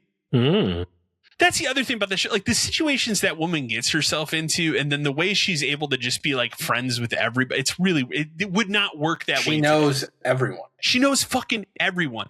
And I will say, like when the show first starts and she's in her, I believe it's a fake town in Maine, Calbutt Cove or whatever. I don't think that's a real town. I don't think so. I don't think it is either. But like when it first started, I'm like, oh man, this can't be like Murders in a Small Town where every murder is taking place in this town. That'd be fucking crazy. They at least do the smart thing in that show where she's going off to different places and then happens to get into these stupid situations where it's like, hey, I'm with so-and-so in Florida and we're going to see this play. Oh, somebody died at the play. Like they do that. So it's not just like she's always That's in what Calvert you have Cove. to do with those shows because otherwise you have to. It becomes unrealistic. Yeah. I mean, not that it's realistic in the first place, but I do like that there is only one episode that crosses over with a different popular show at the time, which was Magnum PI. So and this episode is the second part of it. So I won't be able to probably see the first part of that. That's fine. I'll figure it out. But that's been fun to watch. It's a great Blu-ray box set. And then the only other things that I have to talk about are the two big trailers that came out, which Evil Dead Burn, which looks fantastic. Great trailer. Like that. I've been waiting forever for them to just show anything of that movie. That was immediate, brutal, to the point. Like, this is what this fucking movie's going to be. Yeah, I cannot wait for that. If I could buy tickets now, I would. I'm ready. I'm so ready for that. The other trailer that we got that I've been more vocal on, Dan's already tired of hearing about it. Every goddamn minute of every goddamn day. The Resident Evil movie trailer dropped yesterday, and this is for the Zach Krager, the dude that brought you Barbarian and Weapons. This is his take on Resident Evil. It looks fine as a horror movie. It looks I'm interested from a horror movie perspective. There's some cool shit going on. The shot that they show in there of like all the bodies that clearly are attached to some sort of creature, really cool. Nothing about this movie tells me it's Resident Evil. Like there's not, I could have had like a shot of a Raccoon City Police Department or a cop car. They'd show a cop car, but you can't see any logo, or an umbrella logo, like something to tell me, hey man, this is a Resident Evil movie. If they didn't throw the words Resident Evil at the end of this trailer, it would just look like a generic horror zombie movie. It's not a bad thing because I think the movie looks cool. I'm sure they are saving something. The other problem I have with it, and this has come more to light today, is and this is verbatim from the director, is said this movie takes place between Resident Evil 2 and 3, so it should be set in 1998. There's clearly shots of this guy with an iPhone in this trailer. It's an umbrella. And there's also a car from 2007 in that sequence at the end of the trailer where he's running through what I assume is Raccoon City and all those bodies are falling. One of those cars is from 2007. What if Umbrella invented those cars and they've had them? Right, there you go. The public to what if Umbrella invented the iPhone? They could have. Ooh. So, again, I'm not put down on it to like I'll be there day one because I'm obligated. And I think at this point I'm not necessarily put down that it's not a movie that has to like we just made a movie where we threw every fucking character you can think of for Resident Evil in it, and it was fucking terrible. It was worse than the Mila Jovovich movies by far. But I also like most of those Mila Jovovich movies because I'm a weirdo. This, I don't think it's the wrong decision to take this and say, hey, I'm going to make a Resident Evil movie, but it doesn't need to have these characters. And I'm sure there's Easter eggs in this movie that will reference somebody like a Wesker or something, or there'll be a wink and a nod. There has to be. But I just wanted a little bit more of a Resident Evil feel. And so far, it just seems like a horror movie, a cool horror movie. But also at the same time, I'm not in the camp of this guy is God and he's made all these great movies, because I thought Barbarian was mediocre. So, but Weapons is amazing. So he's 1-1 for me. So cautiously optimistic, and I will go and see it day one. But that pretty much is it. That Evil Dead movie looks great. Holy shit. Fantastic. So, and there's I don't know if you saw it. There's another one that got announced for next year, Evil Dead Wrath. I don't know if you saw it. No. Yeah. Might as well see they're filming that right now. While they're popular, yeah. Well, the thing now is like Bruce Campbell, obviously he came out and, he stated that he has some sort of form of cancer now. So he has to step away from like all acting. And he and Sam Raimi are just basically running around finding directors to make their own Evil Dead movies. Yeah. And Evil Dead Rise was great. I loved that movie. I enjoyed every minute of it. It's the best movie I saw in theaters, whatever year that was. Like, that was a fantastic experience. And I feel like this will probably be the same. So, judging by that trailer, that's a hot way to make a trailer. is just get you right into it. I don't know what the fuck's going on. It looks crazy. So, what about you, Dan? So, I'm trying to get caught up. I want to watch all the new Daredevil stuff, but it's been such a long time since I watched. I'm up to date on it, but I purposefully do not speak on it because I don't want to spoil it for you. All I'll say is it's great. So I've been doing a rewatch of the first series, the Netflix series. Right? The original Netflix one. So I'm on season 3, episode 3. So I'm getting there. I originally was going to stop and watch like Punisher and Luke Cage and Defenders and all that kind of stuff. You don't have to. I'll go back to that because I really just want to get caught up on Daredevil and stuff, and I can go back and fill in the rest. But man, the more I watch that show again, that show's fucking incredible. It's so good. I think the first season and the third season is probably my favorite of that original run. I think the second season too, though. I think it wavers a little bit, but for me, it gets into that. I like the more grounded approach to that show. Mm-hmm. So when they got into the hand stuff and the shadow, like it lost me a little bit. I get that. I will say, I don't think it's split. There's none of that supernatural stuff really in this new. It's grounded again, right? So, but I was talking to a friend of mine about it, and it was just one of those things where it's crazy how much this show did to put like a character like Daredevil like on the map and make him as popular as he is. Because before this. As someone who loves Daredevil, he had that awful Ben Affleck movie. And that was pretty much it. That was my favorite Daredevil. Did you ever watch the director's cut of that movie? I've seen it. But now I need to. When it came out. Coolio is in that movie. Yeah. You should watch it. It's weird. It's a different movie. But yeah, that show, like, just to make him as popular as it did, like, as someone who's loved him forever, like, it's just been great. So I'm trying to get through that to catch up. Other than that, I've finished most slot TV is over for the year. So I've hit season finales on Scrubs, High Potential. Scrubs has been pretty successful from what I've seen. Scrubs has been pretty solid. I'd say of what you'd classify as slop, that's probably the least slop. It's the least slop because it is, for a sequel series, it does capture the tone of the original and kind of keep it going. I think you've been off long enough that you watched that Malcolm in the Middle thing. I did watch that too, yes. Mm-hmm. And I have not watched that. That is a very good, like, it's only 4 episodes, so it's only like a pretty quick thing. It was very disappointing because I want more of it, yeah. Him, because the framing of the show is like he has a daughter now. And she does the same things that he did in the original, where she talks to the camera and she's neurotic and all that kind of stuff. Okay. But he does it too, so it's interesting to see like the both of them do it. Okay. And like there is a world where we could pass this along to her and it's fine. Okay. But it would obviously cut out most of the other characters, even though it was cool to see a lot of them back. Like they introduced that their sister or non-binary or whatever. I forget exactly. Like it's brought up in the show. The kid that was in the womb or whatever. At the very end of the show, like they make good on that, and that character is very good too. They, people were bitching about it. It's like they don't force any of that stuff on you at all. Like they mention it kind of in passing. And you're like, whatever, who cares? But that character is good too. Like Reese is back. He's good. Everybody's good.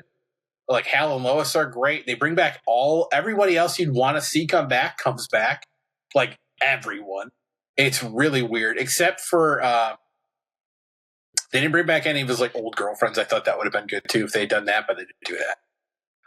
But that was very good. So like that and Scrubs, both very good. High Potential is just such a dumb fucking show. I don't know why I only keep watching because Ross watches it.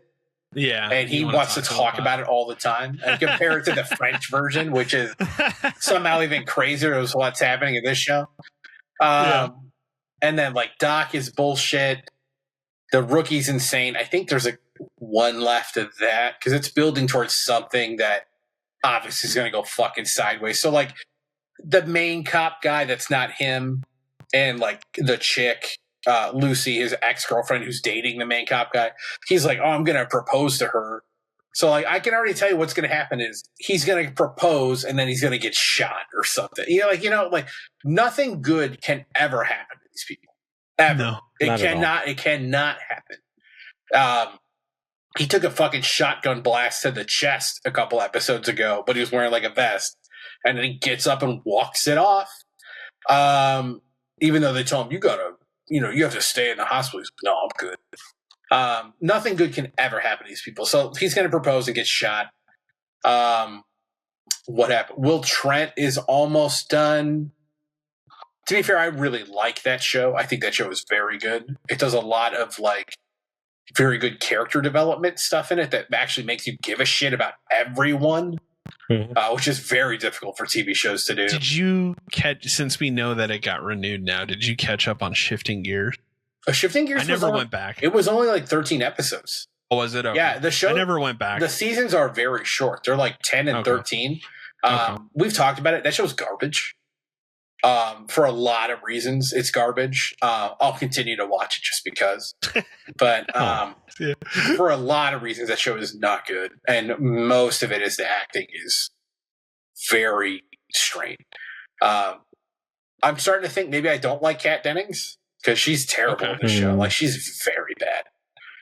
Her kids are somehow worse.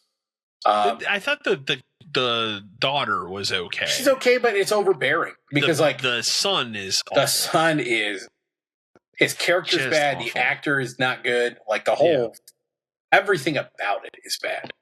But it's coming back. Probably 10 more. I would assume. What other slop? I say Doc, I think is RJ over. Decker. All right, RJ Decker is a show I actually like. Does it come back though? I don't know because are there enough Decker heads out there? Having watched the season finale, it could act as a series finale if it really had to. If it wanted to. I think they were smart to know that we're not guaranteed. So we're gonna figure out the main storyline of this season and close it. And then they kind of leave it open at the end. Like, you guys aren't going to watch it. So basically, like, he got framed by this like state senator who it turns out was trying to have his son steal his camera, and then he beat up the son and he went to jail because everybody lied, whatever. And then, so the showdown in the last couple episodes is like him versus the state senator, and the senator's like, I'm going to get you thrown back in jail because I can. And, RJ, of course, figures out a way to fuck him over and then gets him arrested. And then the final shot is that guy gets bailed out and he's at his big, fancy home on the water because this all takes place in Fort Lauderdale. Of course. And then he turns around and you see him like look at someone, and then the next shot is him float dead in the pool. Like, so that that is closed, and it actually doesn't have to go any farther than that if it doesn't have to. So I like the show. I think he's good in it. I wish it was more monster of the week, case of the week kind of a stuff. Kind of thing, yeah. Because he's a PI, and like I like that aspect of the show better. I think shows like X-Files and stuff, when they just really more focused on monster of the week, were better. That stuff was better than the overall than the alien story bullshit. Because it just got out of hand. Because it kept going. It just keeps going. Sometimes they drag it on for too long. I like contained episodes. But we'll see. I feel like that's probably done because I just don't think it's going to get there. I have not caught up on Hunting Party. I do need to do that for you. I have not watched any of the second season of that. That's currently on Kelsey the block. Grammer's in season 2 of that. Is he really? Oh, shit. Yeah. He's one of the killers. Oh, is he really? Okay, Beast. Okay. That's what Ross was telling me. Yeah. All right. So I got to get back to that. Yeah, so it's mainly just been Slop. Now that Slop TV is over, I think I'm going to run through all these Marvel shows just to get caught up. Because I want to watch the Punisher stuff before his one-shot thing comes out. Well, you got the cooking stuff. You got to get back. I got to get all that too. Well, my Peacock, since I moved, Comcast fucked up my Peacock subscription. Ooh, and now it keeps telling me to activate it because I have it. And every time I go to activate it, it says you can't activate it. But I can't use it. So now I got to call somebody and figure that shit out. That sucks. Yeah. We'll get back to that. Sounds good. How you, Matt? So I was watching this South Korean Netflix show called Bloodhounds. There's 2 seasons of it. Really got me peaked because there's some really crazy fighting scenes. Yeah. And I came across them through like YouTube Shorts and TikToks, and they just kind of Netflix. Mm-hmm. Season 2, I think, just came out maybe like a month or 2 ago. Okay. So it's pretty. I mean, I think it's, if I remember correctly, I think it's like 8 or 9 episodes. It's not really too long. But essentially what it is it's a show about these two boxers who essentially become friends, and they realize exactly how corrupt their city has become. Okay. So essentially they are doing their best to help clear out the slum out of their town. What really got me is the fight scenes, and man, they don't really miss. Like, they are really good. And okay. And it's interesting because, like, while the bad guys, I'll put those in quotations because, you know, whatever, they're like thugs and hooligans. They're like throwing kicks and like punches simultaneously, you know, because they, you know, essentially everybody knows some type of martial arts out in Korea. But but the two main guys are boxers, so like they're literally punching everybody while everybody else is trying to throw kicks at them and stuff. So they're having to like adapt their styles. It's really cool. It's really I think it's really well done. That was a good one. The issue I keep having is like TikTok and YouTube. They keep showing me like little clips of movies that gets me interested in movies, and I have to seek out these movies to find. And that's where these next two came from. Okay. The one movie I watched is called Secret Path, I think is what they refer to it as. It sounds vaguely familiar. So this one is weird because it has multiple different names from multiple different, I don't even know, I'm not even gonna say movies because it's the same movie. It's just got different names. So like it can be called, you can find it under The Secret Path. Okay. Or you can find it under Chasing Secrets. I don't know which one it really is, but you can find it on YouTube. I watched it on Tubi. Okay. Roku has it, but it has Della Reese in it. And Okay. I mean, she's been gone for a little while, right? I think so. For a while. Yeah, for a good hot minute. But she was in the short. And so essentially what it is, it was shot from like the 30s, of course, where, you know, blacks are blacks and whites are whites. And this black couple end up finding, I'm not going to say they find her, but they kind of like adopt this white girl from her family. And this white girl, of course, has grown up in like a rough area. Not going to say rough area, but her family is really poor, essentially. And her grandpa is essentially pimping out her mom to make money for the family. Sure. And what really does it is the little girl becomes of age, which was like 14 back in the day. And then one of her family members starts trying to pimp her out. It's a really good story in the sense where you kind of see the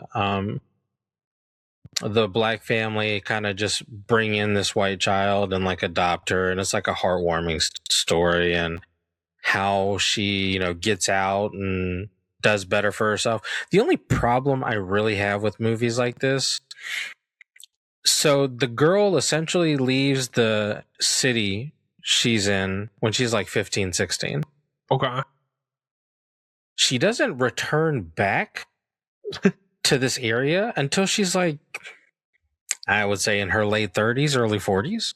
Okay. And it's like, you know, if this family really took you in and took care of you, you would think like you wrote a letter to them, you sent a message to them, you went back occasionally to say hi to them. Nope. They don't do anything like that. She just returns, goes back into their old house and starts writing her book. And it's just like, huh. Like, okay, yeah, whatever. Kind of, okay. I'm starting to see a lot of flaws with older movies as I watch them now. Like, you know, like we did with the No One Would Tell movie. Between the two versions, yeah. Yeah. But all in all, I think Della Reese was a fantastic actress. So that's really why I watched it, was for her. And the girl who plays like the young girl. Her name is Madeline Zima. I was just looking at her. So she was the youngest girl on The Nanny from back in the day. Okay. Aside from that, the last thing I see she was in is Perry Mason. The rebooted Perry Mason? The rebooted one. Yeah, from 2020. Okay. Boy. Yeah. So, I mean, all in all, I think she did a really good job in her role. So, it was a good movie overall. I didn't really care for the ending and how it ended, but aside from that, fantastic movie. Then I watched this other movie called Courageous. Bad. It was a faith-based movie. Was this another Tubi Jam? Yeah, it's another Tubi Jam. And I say that because, like, so I saw like 2 or 3 scenes kind of like on repeat, and it again piqued my interest, so I had to go find it. Those 2 or 3 scenes I saw, best scenes in the entire movie. I probably could have just left and stuck with that. It's one of those. Like I say, it's very faith-based. I am not a very faith-based person anymore. So it didn't do it for you. That's what you're saying. The acting was horrible. So that's how I feel with a lot of these faith-based movies. They're just like really poor actors that are doing always anything. Been the problem with those types of movies. It's like a Lifetime, but just worse. Worse. I would say worse. Worse Lifetime movies. Yeah, but that's it. That's all I've seen. I was trying to think if there's anything else I came across that I remember, but nope, that's it. Only garbage I've watched. I mean, even for stuff coming out like now, I think my wife and I have discussed going to the drive-in to see Mandalorian and Grogu. Ugh. Just because I was looking at movies that I'm like, okay, I would be okay with seeing this at a drive-in, kind of a thing. So that seemed fine because I think the other movie that's tagged with it is Mortal Kombat 2, which I would like to see. Strange pairing. Isn't it strange? I think it's because they're going to have Mortal Kombat before it, like on the 8th when that movie comes out, and they probably, the way that place works is they have to keep those movies for a specific length of time. That makes sense. Yeah. So, but I think I was looking at that and I'm like, that's a movie that I don't know anybody else that wants to go see that with us. So Mortal Kombat or Mandalorian? Mandalorian. Oh yeah, no. So I'm like, I kind of want to see it just to see how bad it. I have no hopes that it's going to be a good movie. I think it's going to be bad, but I'm curious to see how bad. Because as I've told you before, like when that show ended, it was a definitive. To me, it's a definitive event. Like when that ended the 3rd season, I'm like, okay, this is a good place to be done with this story. So it's crazy to me that 3 years later, let's put a movie out. It just shows the desperation of how far Star Wars has fallen. For sure, man. I'm just curious to see how bad it is. They're projecting it now to do worse than the Solo movie at the box office. That's crazy. Which is crazy. So I couldn't get through The Mandalorian. I watched like 3 or 4 episodes. I like the first 2 seasons, and then season 3 just wavered until the end. So, but at the time, I thought, considering every other Star Wars project was kind of shit, that was the one that I was like, this is good. And then it lingered too long. Then they did that Book of Boba Fett thing, which wasn't very good. And then they did the 3rd season of this, and then I didn't even bother with The Acolyte. So the less said about that, the better. But that's probably the next thing. So, and I do want to see Mortal Kombat as well. So I looked at that. That's a good combo, so to speak. Although I really wish that fucking Street Fighter movie was out sooner, so the drive-in could combo those movies. They would never put those movies out anywhere close to each other. No, they wouldn't. I get it. Give me that. I would be down for Maybe that. They would. Street Fighter, Maybe they Mortal will. Kombat. What if they do? They could when Street Fighter. I'm almost more. What one are you more excited for, Dan? Street Fighter. Mortal Kombat 2 or Street Fighter? I'm more excited for Street Fighter because I'm not even a big Street Fighter guy. Because I think Street Fighter might fall into this movie sucks, but I love it. But camp. It's good. Yeah. Whereas Mortal Kombat, I'm kind of just expecting to be better than the first, but it's fine. I'm just going to be like, you know what? Carl Urban was great. and that's really all I want out of it. I just want to know if the Cole kid dies. Like, is he in the movie? No, as of right now, I haven't seen him in a trailer. I haven't seen him in anything. Do you think they just reference him as like he died or he moved on? I feel like I forget. I feel like they have to. I forget how the first movie ended. That was the mistake of the first movie, was trying to put in an original character and base it around him. Whereas, like, this is just a Johnny Cage movie, and that's fine. That's what it should. And I'm okay with that. Yeah. So, well, the thing they're doing with this is like they're talking about how everyone has powers, but he doesn't. So, like, that's the thing about it. So, but eventually he's going to learn how to shadow kick. So that's all that matters. Okay, so just looking up the cast list for Mortal Kombat 2, the same guy who plays Cole is in it. Okay. Maybe he takes a back seat. Are you going to see it this next week, Dan? Probably. If you do, you can speak on it. My buddy will probably text me at some point just a picture of tickets for like Wednesday. There you go. Hey, we're going. Okay. Yeah, I guess I'll do it. So, do I get the Shao Kahn helmet bucket where it's like in his head and you can put it on? Is that one of the buckets? I never saw tickets for that. There's an arcade machine.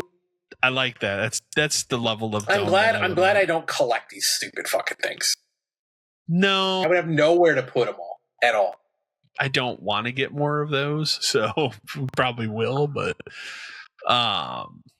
we'll see. We'll see what the summer brings, what the season brings. We can kick over to we only have, because we kind of fired off most of the emails during our news. We only have 2 other emails, but we'll fire them off here. Charlie from Richmond, Virginia. Hey guys, just found your podcast recently. I've also been catching up on some of the older episodes, so forgive me if this question has been asked before. What was your overall tenure at GameStop? Also, how much do you miss it today, or do you at all? Thanks. Which we have been asked this in the past. Sure, but I'll talk about it every time. I don't care. So I started at Gamecrazy July 29, 2002. Why I remember that, I don't know. Remember the day. I remember the specific day. And it's because I was told to be there at like 7 or 8 in the morning because the truck was going to show up. And like we had to build that store from scratch that day. Oh, I forget that you were there basically from the opening to the closing. I opened the store and I closed location. It. Yes. Yeah. But we basically had to build that, like the fixtures were there, but that was it. We had no product of any kind. So I had to be trained that day on how to receive stuff, how to price stuff. Remember, we had manual pricing guns. We didn't have stickers or labels. We didn't have scanners. We didn't have regular, we had those old dot matrix printers. It was like, this is 2002. So, I mean, even at that point, we probably should have had this stuff, but we didn't. So I worked there from like 7 until like 3. Then I go to my other job, which was I was going to work like 2 more days at.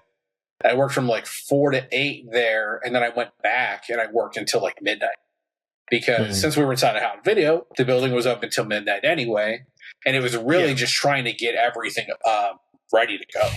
And then the next day we opened, and it was kind of a shit show. I was working 45-hour weeks. I actually just found old paychecks from that while I was moving. 2002.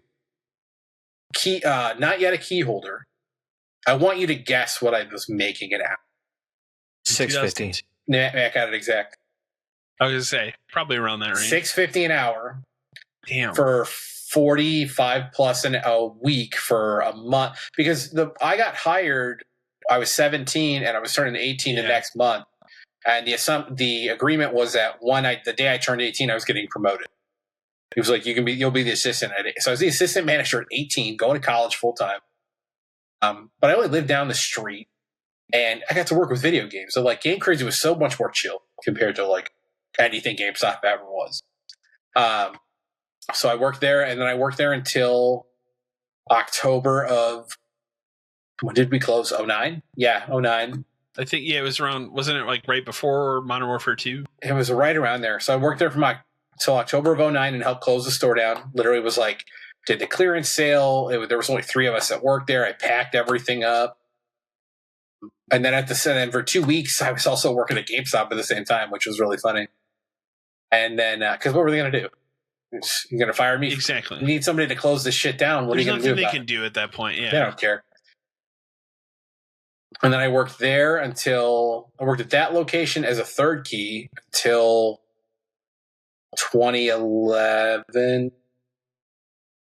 Yeah, that sounds right. Somewhere around there, yeah. And then moved over to our store a year later, and then ran that until 2017, until we closed it. Yeah. So all told, like over 15 years of just like straight video game retail, I held every position you could hold at those. To a certain, I ran a game. I ran a Game Crazy for like a year and a half. I ran the GameStop for a long time. I've also been a seasonal the past couple years, just for fun. Worked like a shift. I was gonna say, did you even work a shift in any of those? Yeah, I have. I've worked shifts. Okay. I would literally just show up in whatever the hell I wanted, throw a name tag around my neck, and walk around putting shit away. I didn't ring anything up. I didn't do anything else. I'll clean up. That's pretty good. I'll clean up for a day. Good. I do it anyway when I'm there out of boredom. Because it drives me crazy to see shit not on the walls right. No, fair enough. So yeah, I worked there a very long time. Do I miss it? I miss the people that I worked with. I miss that aspect of it. I don't miss the corporate GameStop aspect of it. But I miss that part of it sucked. I miss the time when it was like me, Brian, you, and the other guys. Mm-hmm. Because everyone did their job. Everyone knew their shit. Everyone kept the store straight. Ran itself, basically. Nobody was a fuck up. And and that's really hard to do, is to not have a fuck up on your team. Because almost every other time, and some time period, there was only that time period with us, and the short time when I was an assistant at the other Algonquin store. It was like my boss, me, and then the third keys and like the other two people we had working there. You didn't have to worry about a fucking thing if with that team. But I mean, Kyle knows we had some real shit fucking people. We did after the initial core like group, and then some of those people left or moved to different stores and stuff. Then we it seemed like at that point we'd always have at least one person that was forced upon us. That was forced upon us. It wasn't ever somebody I hired. It was people that were forced upon us that would like fucking ruin the vibe. Well, you'd always get the classy DM line of, "Oh, this person is great and they're gonna do great for your store." And like, you know what that means. Yeah. So I miss that. I do miss like the day to day of just like getting video games in, checking stuff in, doing the marketing, all that kind of stuff, and like I miss the other managers I worked with, and like going to conferences and stuff like that was always a good time. But like, I fucking don't miss the customers. I'll never miss the customers. No, customers can fuck off. That's probably the worst part of it. I mean, there were cool customers that we had for sure, like regular people that would be cool, but there were a lot of bad. We had certain people who like they would buy a lot of stuff. They were very nice. Like it's the rule is if you're cool, we're cool. But the minute basically, you do something fucking dumb, we're done with you, dude. Like, so because my tenure was a little bit different. I was there. I had that brief seasonal, like 2006, where I was working at Target in the electronics department, and then worked because my hours got cut at Target. And then the person at the time that was I worked at the same GameStop both 10 years. The person that was working there at the time, like it's crazy now when I think about it, because conflict of interest. They never would have done this. No, I wouldn't have been able to get you hired. Yeah. I would work 3 days. Like I would work Monday, Wednesday, Friday at GameStop as a GA, and then I would work Saturday, Sunday at Target. And that entire seasonal era when I did that, I constantly people over don't you work at GameStop? I don't know. Do I? Yeah. I'd have fun with that. But that was just a seasonal thing. I was out of there after the end of the season for that, and then worked some other places, and then wound back up as a key holder at the same GameStop from 2013 to 2017. I left a few months before you found out the store was closing and stuff. Mm-hmm. Yeah, right before. And then, but I was there basically through I was there for the launch of the PS4 and Xbox One and the end of the 360 generation. And I was there through both the PS4 Pro and the Series. Or no, I was not there for the Series. I was out right before the Xbox One X came out. You were there for I had it reserved and I came back. I was there for the Switch. That was the last major, like really major thing that I think I was there for. That was the Switch launch. Crazy. I did not go. I don't think I was very lucky. I think that was the one that I came to you and said, I don't think I want to work this midnight. I came the next day and picked up my system. Well, it wasn't that big of a deal because like everything was spoken for. Well, I'm just talking about like it was crazy that was the last thing. Obviously, that was the last one I did, but it was one of the ones where people were just crazy for it. We could never have enough. Yes. We could never get anything for it. It reminded me of get those shitty bundles. When the Wii came out, when I was working at Gamecrazy, the Wii launch was wild. People were fighting over that shit. People, like, we couldn't get extra remotes, so even if you got one, you couldn't play 2 players. I think part of it was the uniqueness of what that system brought, because that was the first time it was a hybrid. People weren't ready. I won't say people weren't ready, but people weren't used to that kind of system. I do kind of miss those things there too, just because whenever it was something we could like pre-order and run out of, it meant the launch was going to be fine. Because everything else was like people would come in and like, "You have any Wii's?" No. When are you getting more? No. Like, I'm not even going to answer with anything other than no. Yeah. I remember when the Wii was so bad, and this is this was Gamecrazy again, so it was like the Wild West, and we were left unchecked for a very long time. We had a very large stack, like probably this tall, of sheets of paper that were like Gamecrazy branded. They were green. We had tons of them forever. And I wrote a sign on it that said, as nice as I could, that said, "We don't have Wii's. We don't know we're getting Wii's. Sorry." And I plastered it on the front door.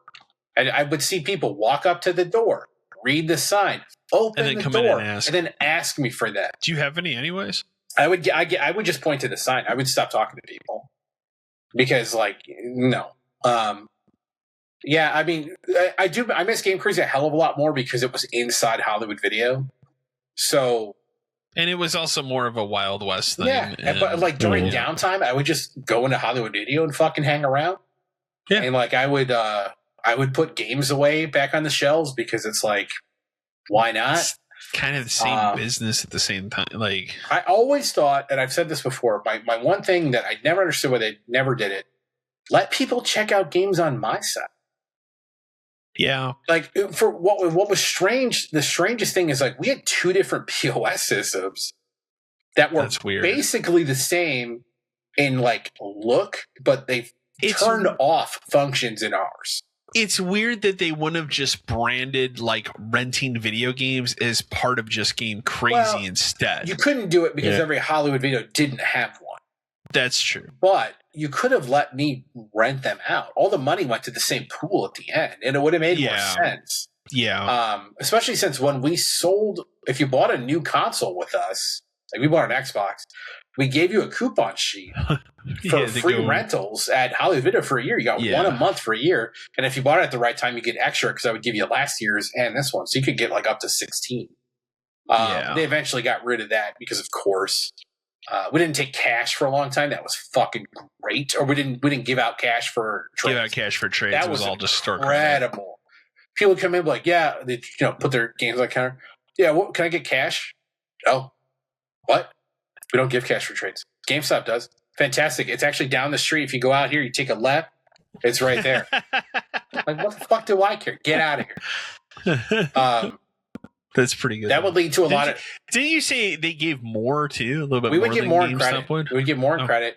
Our discount card at the time, the MVP card, which I still have mine, would give you 10% extra trade, 10% off pre-owned stuff, which for a little while was better than the GameStop one.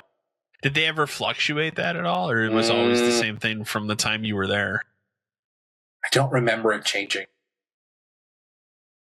No, but I don't think it ever did. I think it always, at least at the minimum, gave you the discount.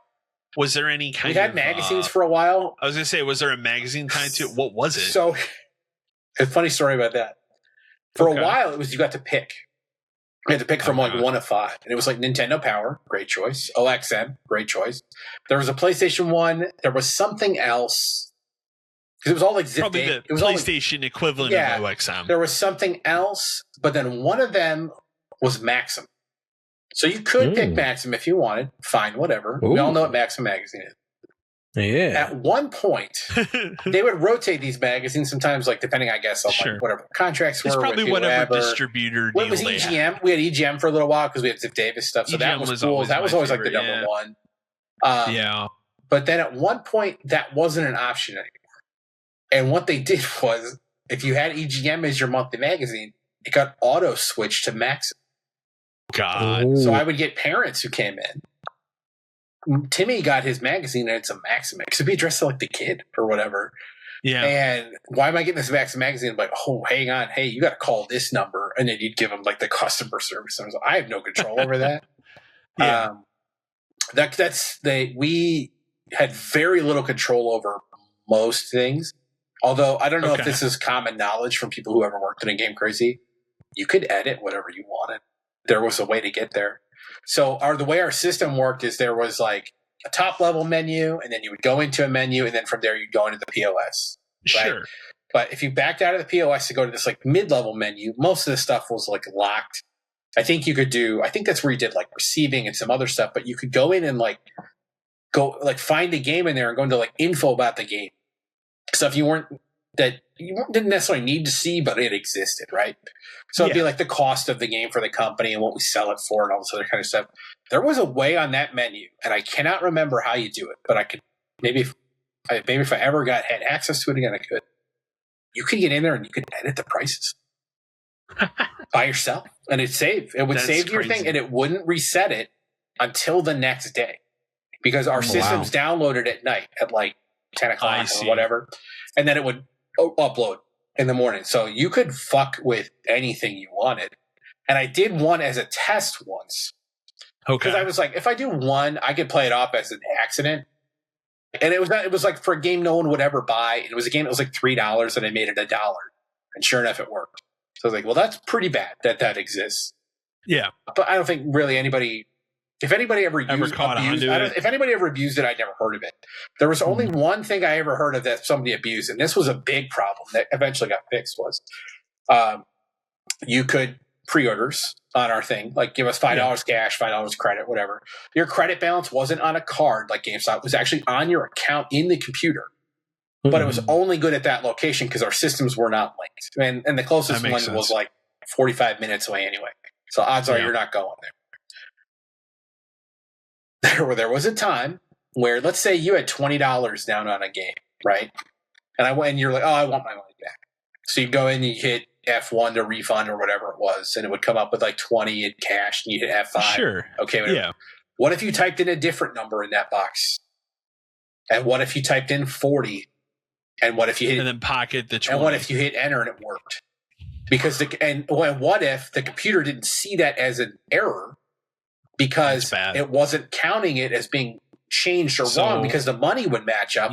Somebody abused it. I know somebody abused it because he got busted. Was it at your store? Or no, it was. It's like it's the state over, or not that far. Maybe not that far, but it was. But I heard about it, and the guy had done it to the tune of like $10,000.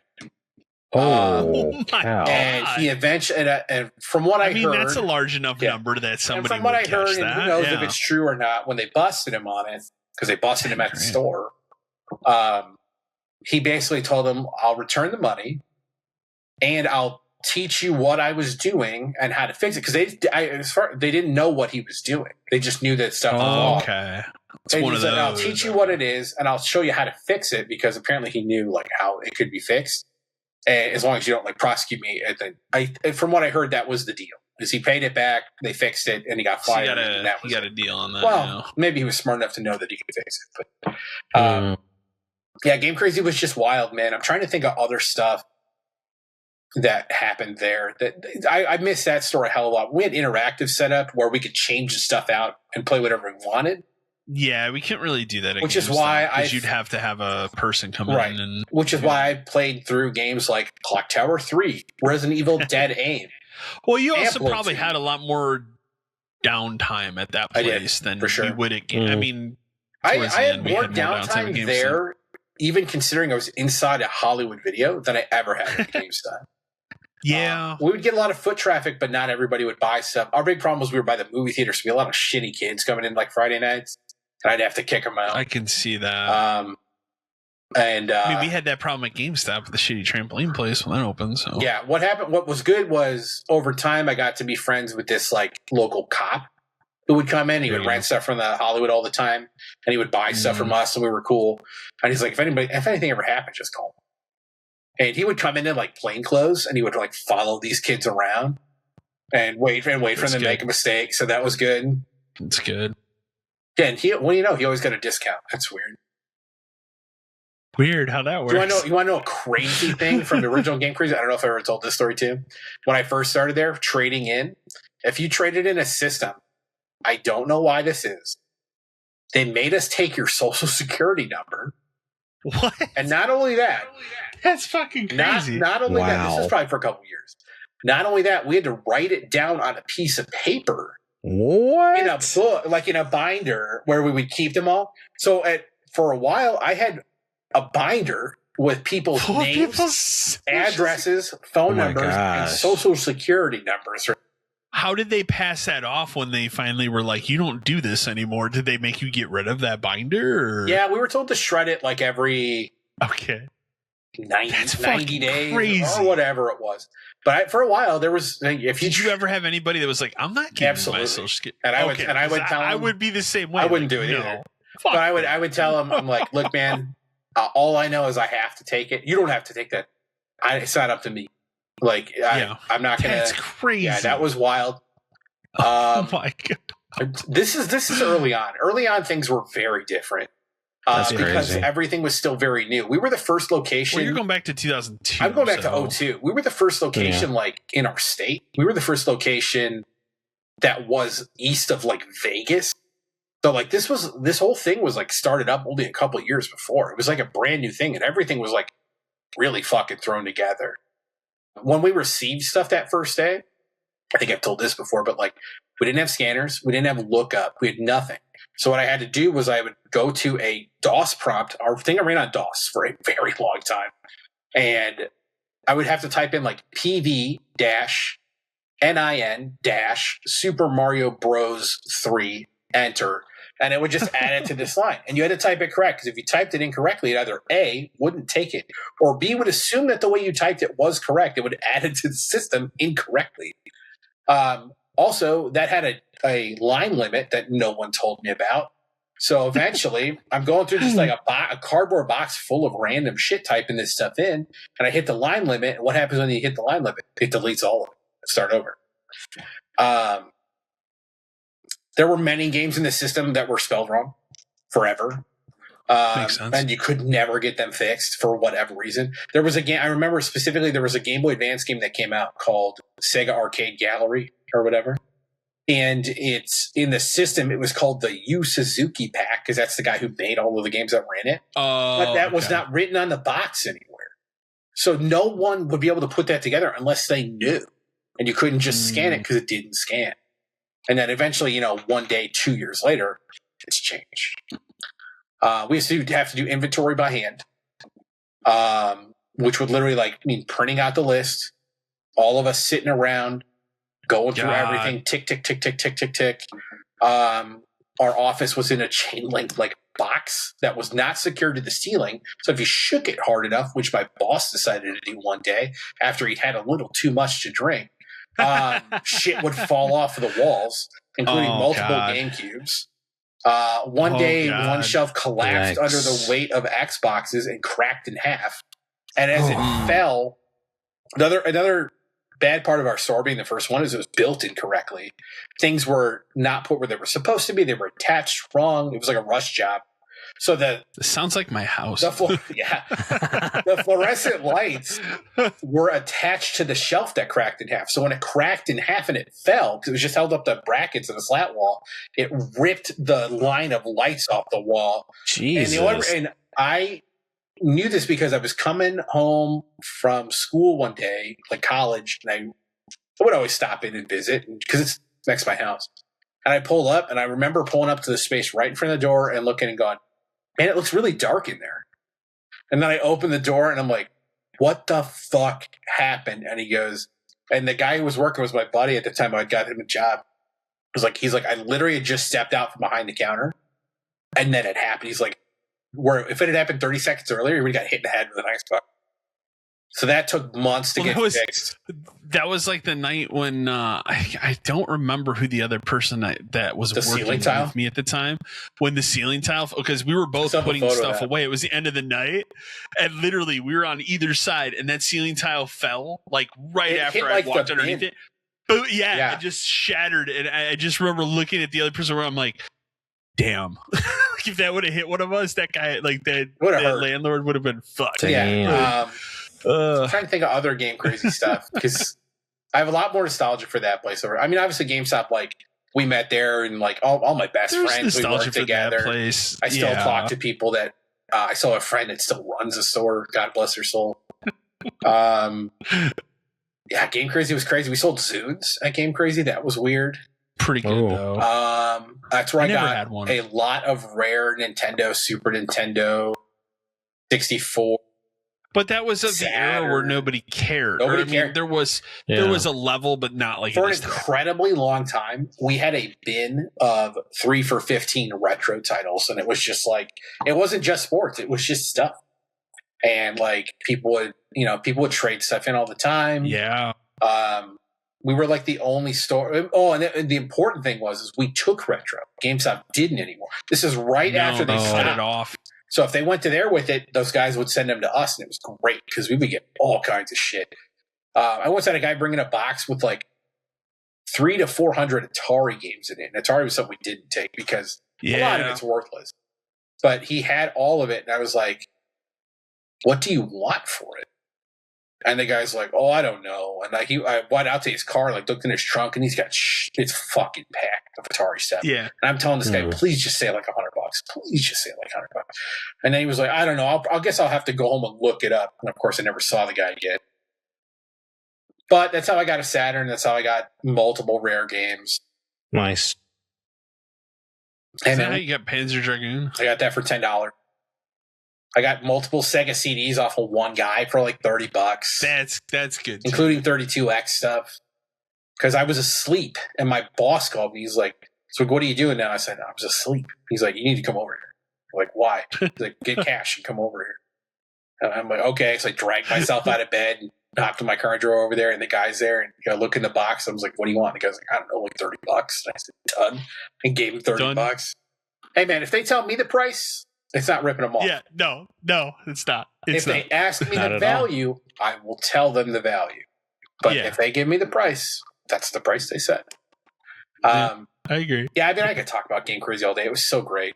There was a point where it was just like 4 of us worked there, and it was just like the chillest fucking thing ever. We all worked like 40 hours a week, but we all just hung out. When we were closing, when it was just like the 3 of us left, we didn't even have a schedule.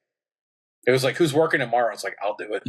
Okay, cool. I'll come in at like 12. Okay, fine, whatever. Yeah. Nobody gave a shit anymore. Again, they can't fire us.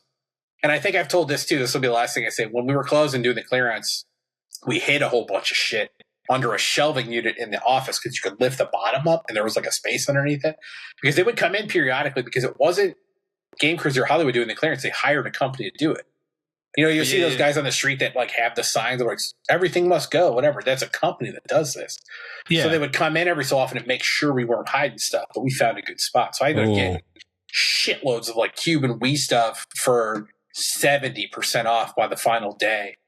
But I remember it's like the day before we're supposed to close. It's down to me and my boss. The other girls already left. And then they called us and they're like, "We need you to stay open another month." And we were on speaker because, again, it's like 3:00 on a random day and nobody's here because we have nothing left. And she's like, "We're going to send everything from other stores to you because we'd sold everything." We both like, we laughed. We're like, "You're crazy." She said, "What do you mean?" He said, "Neither of us works here in 2 days." "What do you mean?" "I have another job. So does he. We're done. If you send it here, it's going to nobody." And she said, I'll call you back. And then she hung up, calls back like an hour later. "Yeah, you guys can close tomorrow." It's like, yeah. Thanks for telling me what I was going to do. And then that woman ended up becoming my DM at GameStop, which was funny. That's funny. And then she quit the day I was supposed to leave, the day before I left for that conference. So the first conference I ever went to at GameStop had no DM. We just fucking wandered around like lost souls. And that was the Wii U release date conference. Oh, that was that one. Yeah, because we got grilled at our district dinner, which was in a fucking Mexican restaurant on the San Antonio Riverwalk, where the DMs from other districts would come up with like, who did it? Who said it? I don't know, man. It wasn't me. That's all I can tell you. I don't talk to Kotaku. I'm sorry. Yeah, I mean, towards the end, I really enjoyed opening, and I didn't open that much because you were naturally the opener. I hated closing. I liked opening, so when I get to, because I don't know, there was a different vibe to it, especially when we got to the end and it was the dead shopping center. Oh, yeah. So whereas you'd like roll up, there's not like the only other thing left was the blood bank. Like, no, even that was towards gone. The end. That was gone by the end. That left because remember, because the pipe burst and it and he had to fix that, and he ran a lit propane tank fire in an empty locked building. I remember we were working. I don't think you were there. I think it was me and our other buddy were working that night, and he had discovered it because he had went out to do something. No, I was there. Get something out of. Were you there? Yeah. Okay. Somebody went out to do something with their car, and they came back in. Or the like, garbage. Do you know what's going on?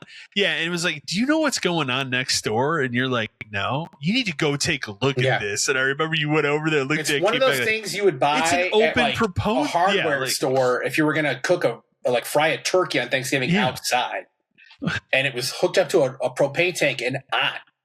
And just like odd because he wouldn't pay for flame in the air. He wouldn't pay for heat for the building, but he would pay for a propane tank to run it in overnight.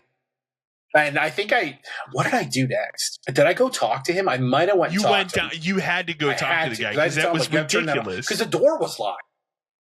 If that thing tips over somehow, because animals get inside that building. Well, didn't we also have a situation where a pipe burst and the water leaked in from that way into our store? Because the building froze, and that's when he was doing wall that. Between that's broke, and it because one of the guys went to vacuum up front. He goes, "The floor's wet." I'm like, "What the fuck are you talking about?" Went up there, it was soaked all the way by the entrance. I went, all the way around. Christ!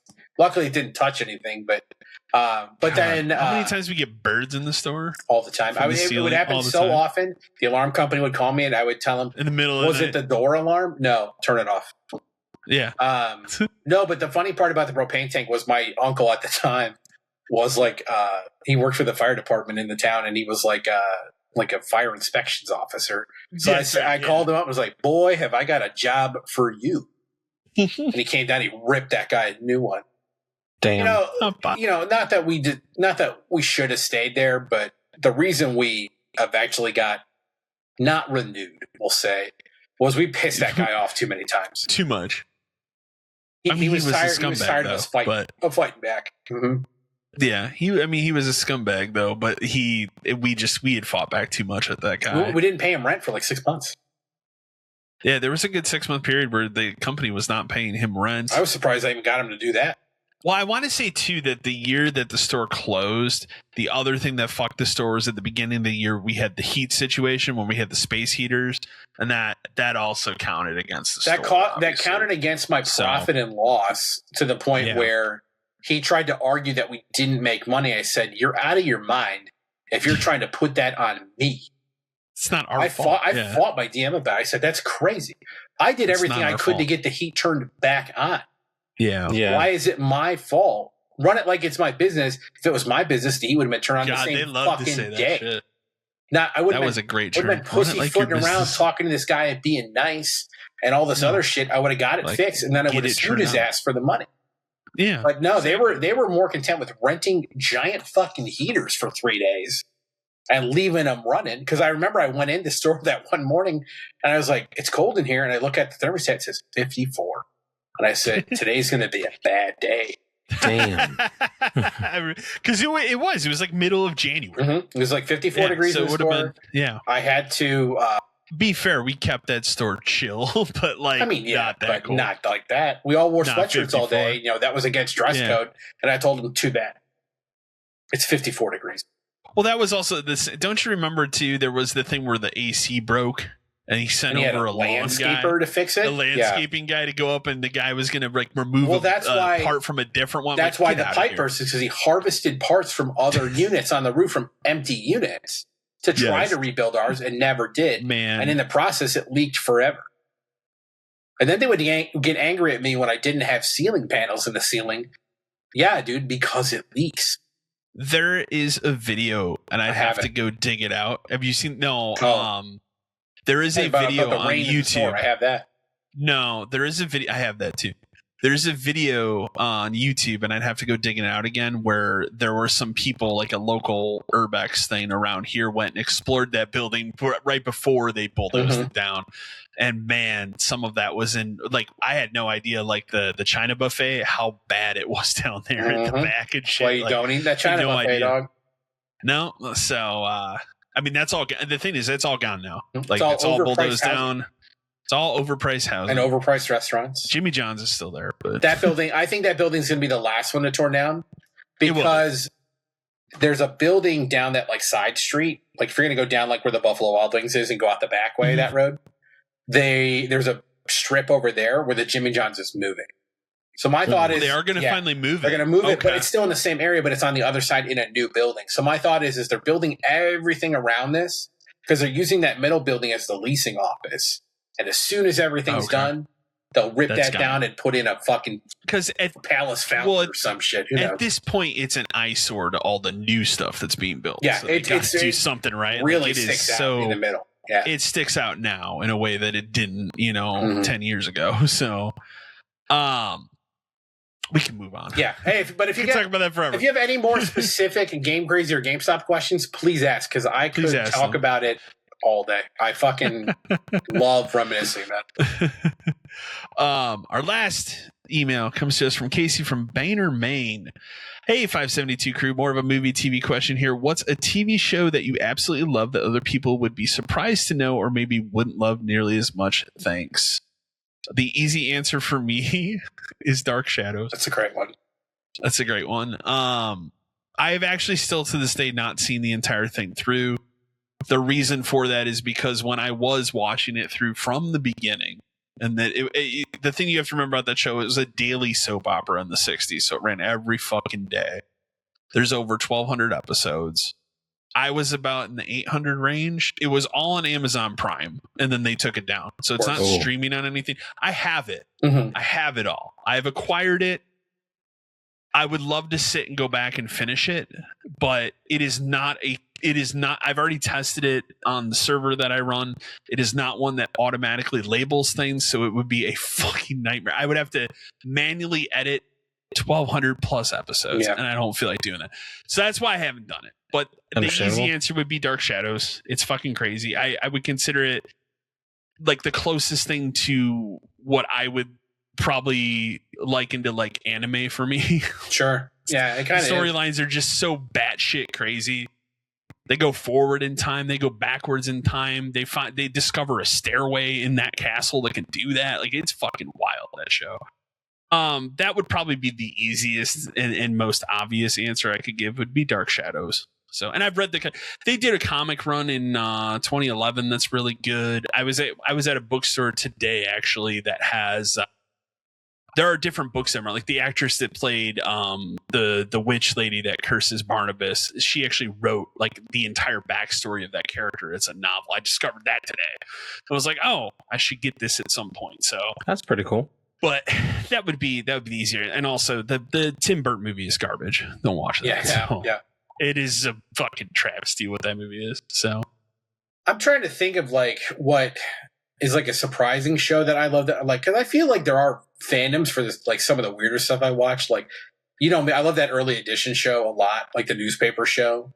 Yeah. Because it was set in Chicago, so I always thought that was kind of cool. And then there was always like Martial Law, which was like a Sammo Hung, Arsenio Hall show, which is not good. But I do love that show too. I mean, it was the answer to having a Rush Hour. It was basically, TV show before they actually had a Rush Hour TV show, which was bad. But this was basically like a Rush Hour TV show. And like, people who don't know who Sammo Hung is like, he is Jackie Chan. Like, they work together on everything for a very long time. Oh, yeah. He's great. Maybe those fall in there. I really like it's like Sliders until season 3 when the show fucking implodes on itself. But I've still seen it multiple times all the way through. One show I really, really liked and I hated it was canceled was The Finder, which was that weird like Bones spinoff. I really, really liked that show, and I guess nobody else ever watched it, but I really like that show. I watch a lot of slop TV, so who knows? I watch a lot of old TV too. Like I can watch Quantum Leap and MacGyver all fucking day. I did like the MacGyver reboot. Maybe that counts because that show is not good. And that show goes off the rails after like season 4, where they kill off a guy off screen and barely talk about it. Multiple people on the team turn out to be traitors, so you have to go through that storyline multiple times. I don't know if there's like a weird one that like people. I mean, I don't even think it'd be weird to say, like, I've said on the show before, like, I'm a massive fan of, like, Frasier and Roseanne. Yeah, Coach. Those are two shows that I rewatch all the time. Coach, I could put Coach in that category. But I, as far as, like, weird or something that people don't commonly talk about, like, I don't hear anybody ever fucking talk about Dark Shadows. No. So, I think Early Edition was the minority of that. I think Early Edition is a show that existed at the time, and I think people quickly forgot about it, but I still love it. Yes. I would say Wings. I do love Wings, yeah. Okay. Wings was a really solid one, and I think I watched a lot of that as a kid growing up. But I don't hear a lot of people talk about it anymore. Like I mean, even talking to people I know, like I don't hear a lot of people talk about it in general. So it's just one of those things that just kind of, I guess, kind of just flew under the radar. No pun intended. Shit, that was a great pun. It should have been intended. My wife brought up the other day, because she was talking about she'd like to at some point sit and rewatch the original Twilight Zone. And I told her, like, obviously Twilight Zone's a great show or whatever, but I told her, like, I would be of the weird. I'm an Outer Limits guy. I would say I'm of the weird camp where I'm a Tales of the Dark. That's from great the Dark too. Side guy. We went through a phase where like we were talking about that shit all the time. Haunting Hour. Any kids, random kids horror shows. How about kids horror shows? Yeah, like Are You Afraid of the Dark? Goosebumps. Haunting Hour is just more modern Goosebumps. With darker stakes, with darker storylines, like they don't show kids dying, but it's very heavily implied at times. Or like multiple. There's no other way to read this story. Yeah, the spider. I always think of the spider guy. Dead. That chick's dead. Yeah, like that's a good one. The demon photograph one. That chick is dead. Remember, are you talking about the one with the hole in the ground? The photograph. No, there's that one. I'm talking about the photo where like the dad sends her photos home from his trips, and she sees the demon, and she thinks it's in that doll, and then she breaks the doll, and then it's in the dad, and you're like, well, she's dead. Yeah. That's a great show. That's wild. I also really like this old show called The Profiler and The Pretender. Do you remember those two shows? I remember those. I don't know if I watched them, but I remember them. They hunted serial killers, but she could like see what they saw or something. Okay. Really, you need to get that for me if you could find it. It's a really fucked up show. I'll look into it. And then Pretender was a show that was like after where this guy would like, he was so fucking smart he could be anybody. So like he could be a doctor, he could be a lawyer, he could be. I kind of remember whatever. And they were like, I think they were like back to back. I used to watch those all the time. But Profiler, you should get that because that show's fucked. Okay, I'll look into it. How many seasons is that? Not that many. 3. Yeah. What's the year? 96 to 2000. Mm-hmm. That checks out. Makes sense.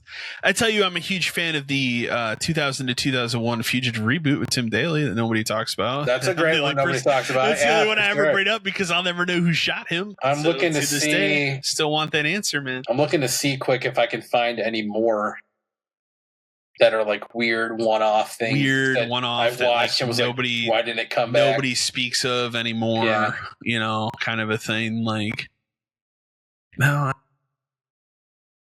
Did you ever watch that Relic Hunter show with Tia Carrere? But I've heard of it. It's like a weird sort of Tomb Raider show. It's called Relic Hunter. Yeah, it was on for 90s. Yeah, 99 to 02. It's a Canadian television show. I see it. Yeah, it is basically like it's Tomb Raider. It's actually good. I liked it, but it's dumb as fuck. Like for sure. Okay. I'm sure there's plenty more that if I given the time to like look it up. Probably. There's a lot of weird random stuff that I'll fall into different holes and stuff. And the one that I never saw, and I saw like an article about it recently, and I ended up getting it and putting it on the server because it's not streaming on anything, is the 80s reboot series of the Twilight Zone. Yeah, because remember, there's been multiple. No, I remember there's that been obviously the original. There's that reboot. There was the one with Forrest Whitaker in like the 2000s, and then obviously the one with Jordan Peele, which was bad. Had like 2 good episodes. I watched that whole thing. You suffered through that. Did you even watch second season? Yeah, I watched Did you do all of it? Yeah, okay. There's like 2 good episodes. The rest of it's whatever. Well, I think you and I both maintain like it wasn't a problem of him being the host. He was good as like the Rod Serling type host. It was the stories were bad. Yeah. So, yeah. But the 80s, I just got that and put that on, and I watched the first episode of it, and it's pretty wild. So you watched through Outer Limits, right? Yes, I love Outer Limits. Long time ago. Outer Limits, but is yes, really fucked show sometimes. Outer Limits can be pretty crazy. The other one that I've watched through that they actually, I think they just put on a streaming service for the first time is Tales from the Crypt. That just hit Shudder today. Been making a big deal. That's all on the server as well because it was never streaming on anything. That was always like you had to watch on HBO. That was it. I was gonna say that was on an HBO, but it never streamed on like HBO. So, but Shudder finally like acquired the rights to it. So that just started today. But I have that all on the server, so that's a great show. Yeah, so, but if anybody listening has like weird TV shows that only they remember or something, write them in. I want to know.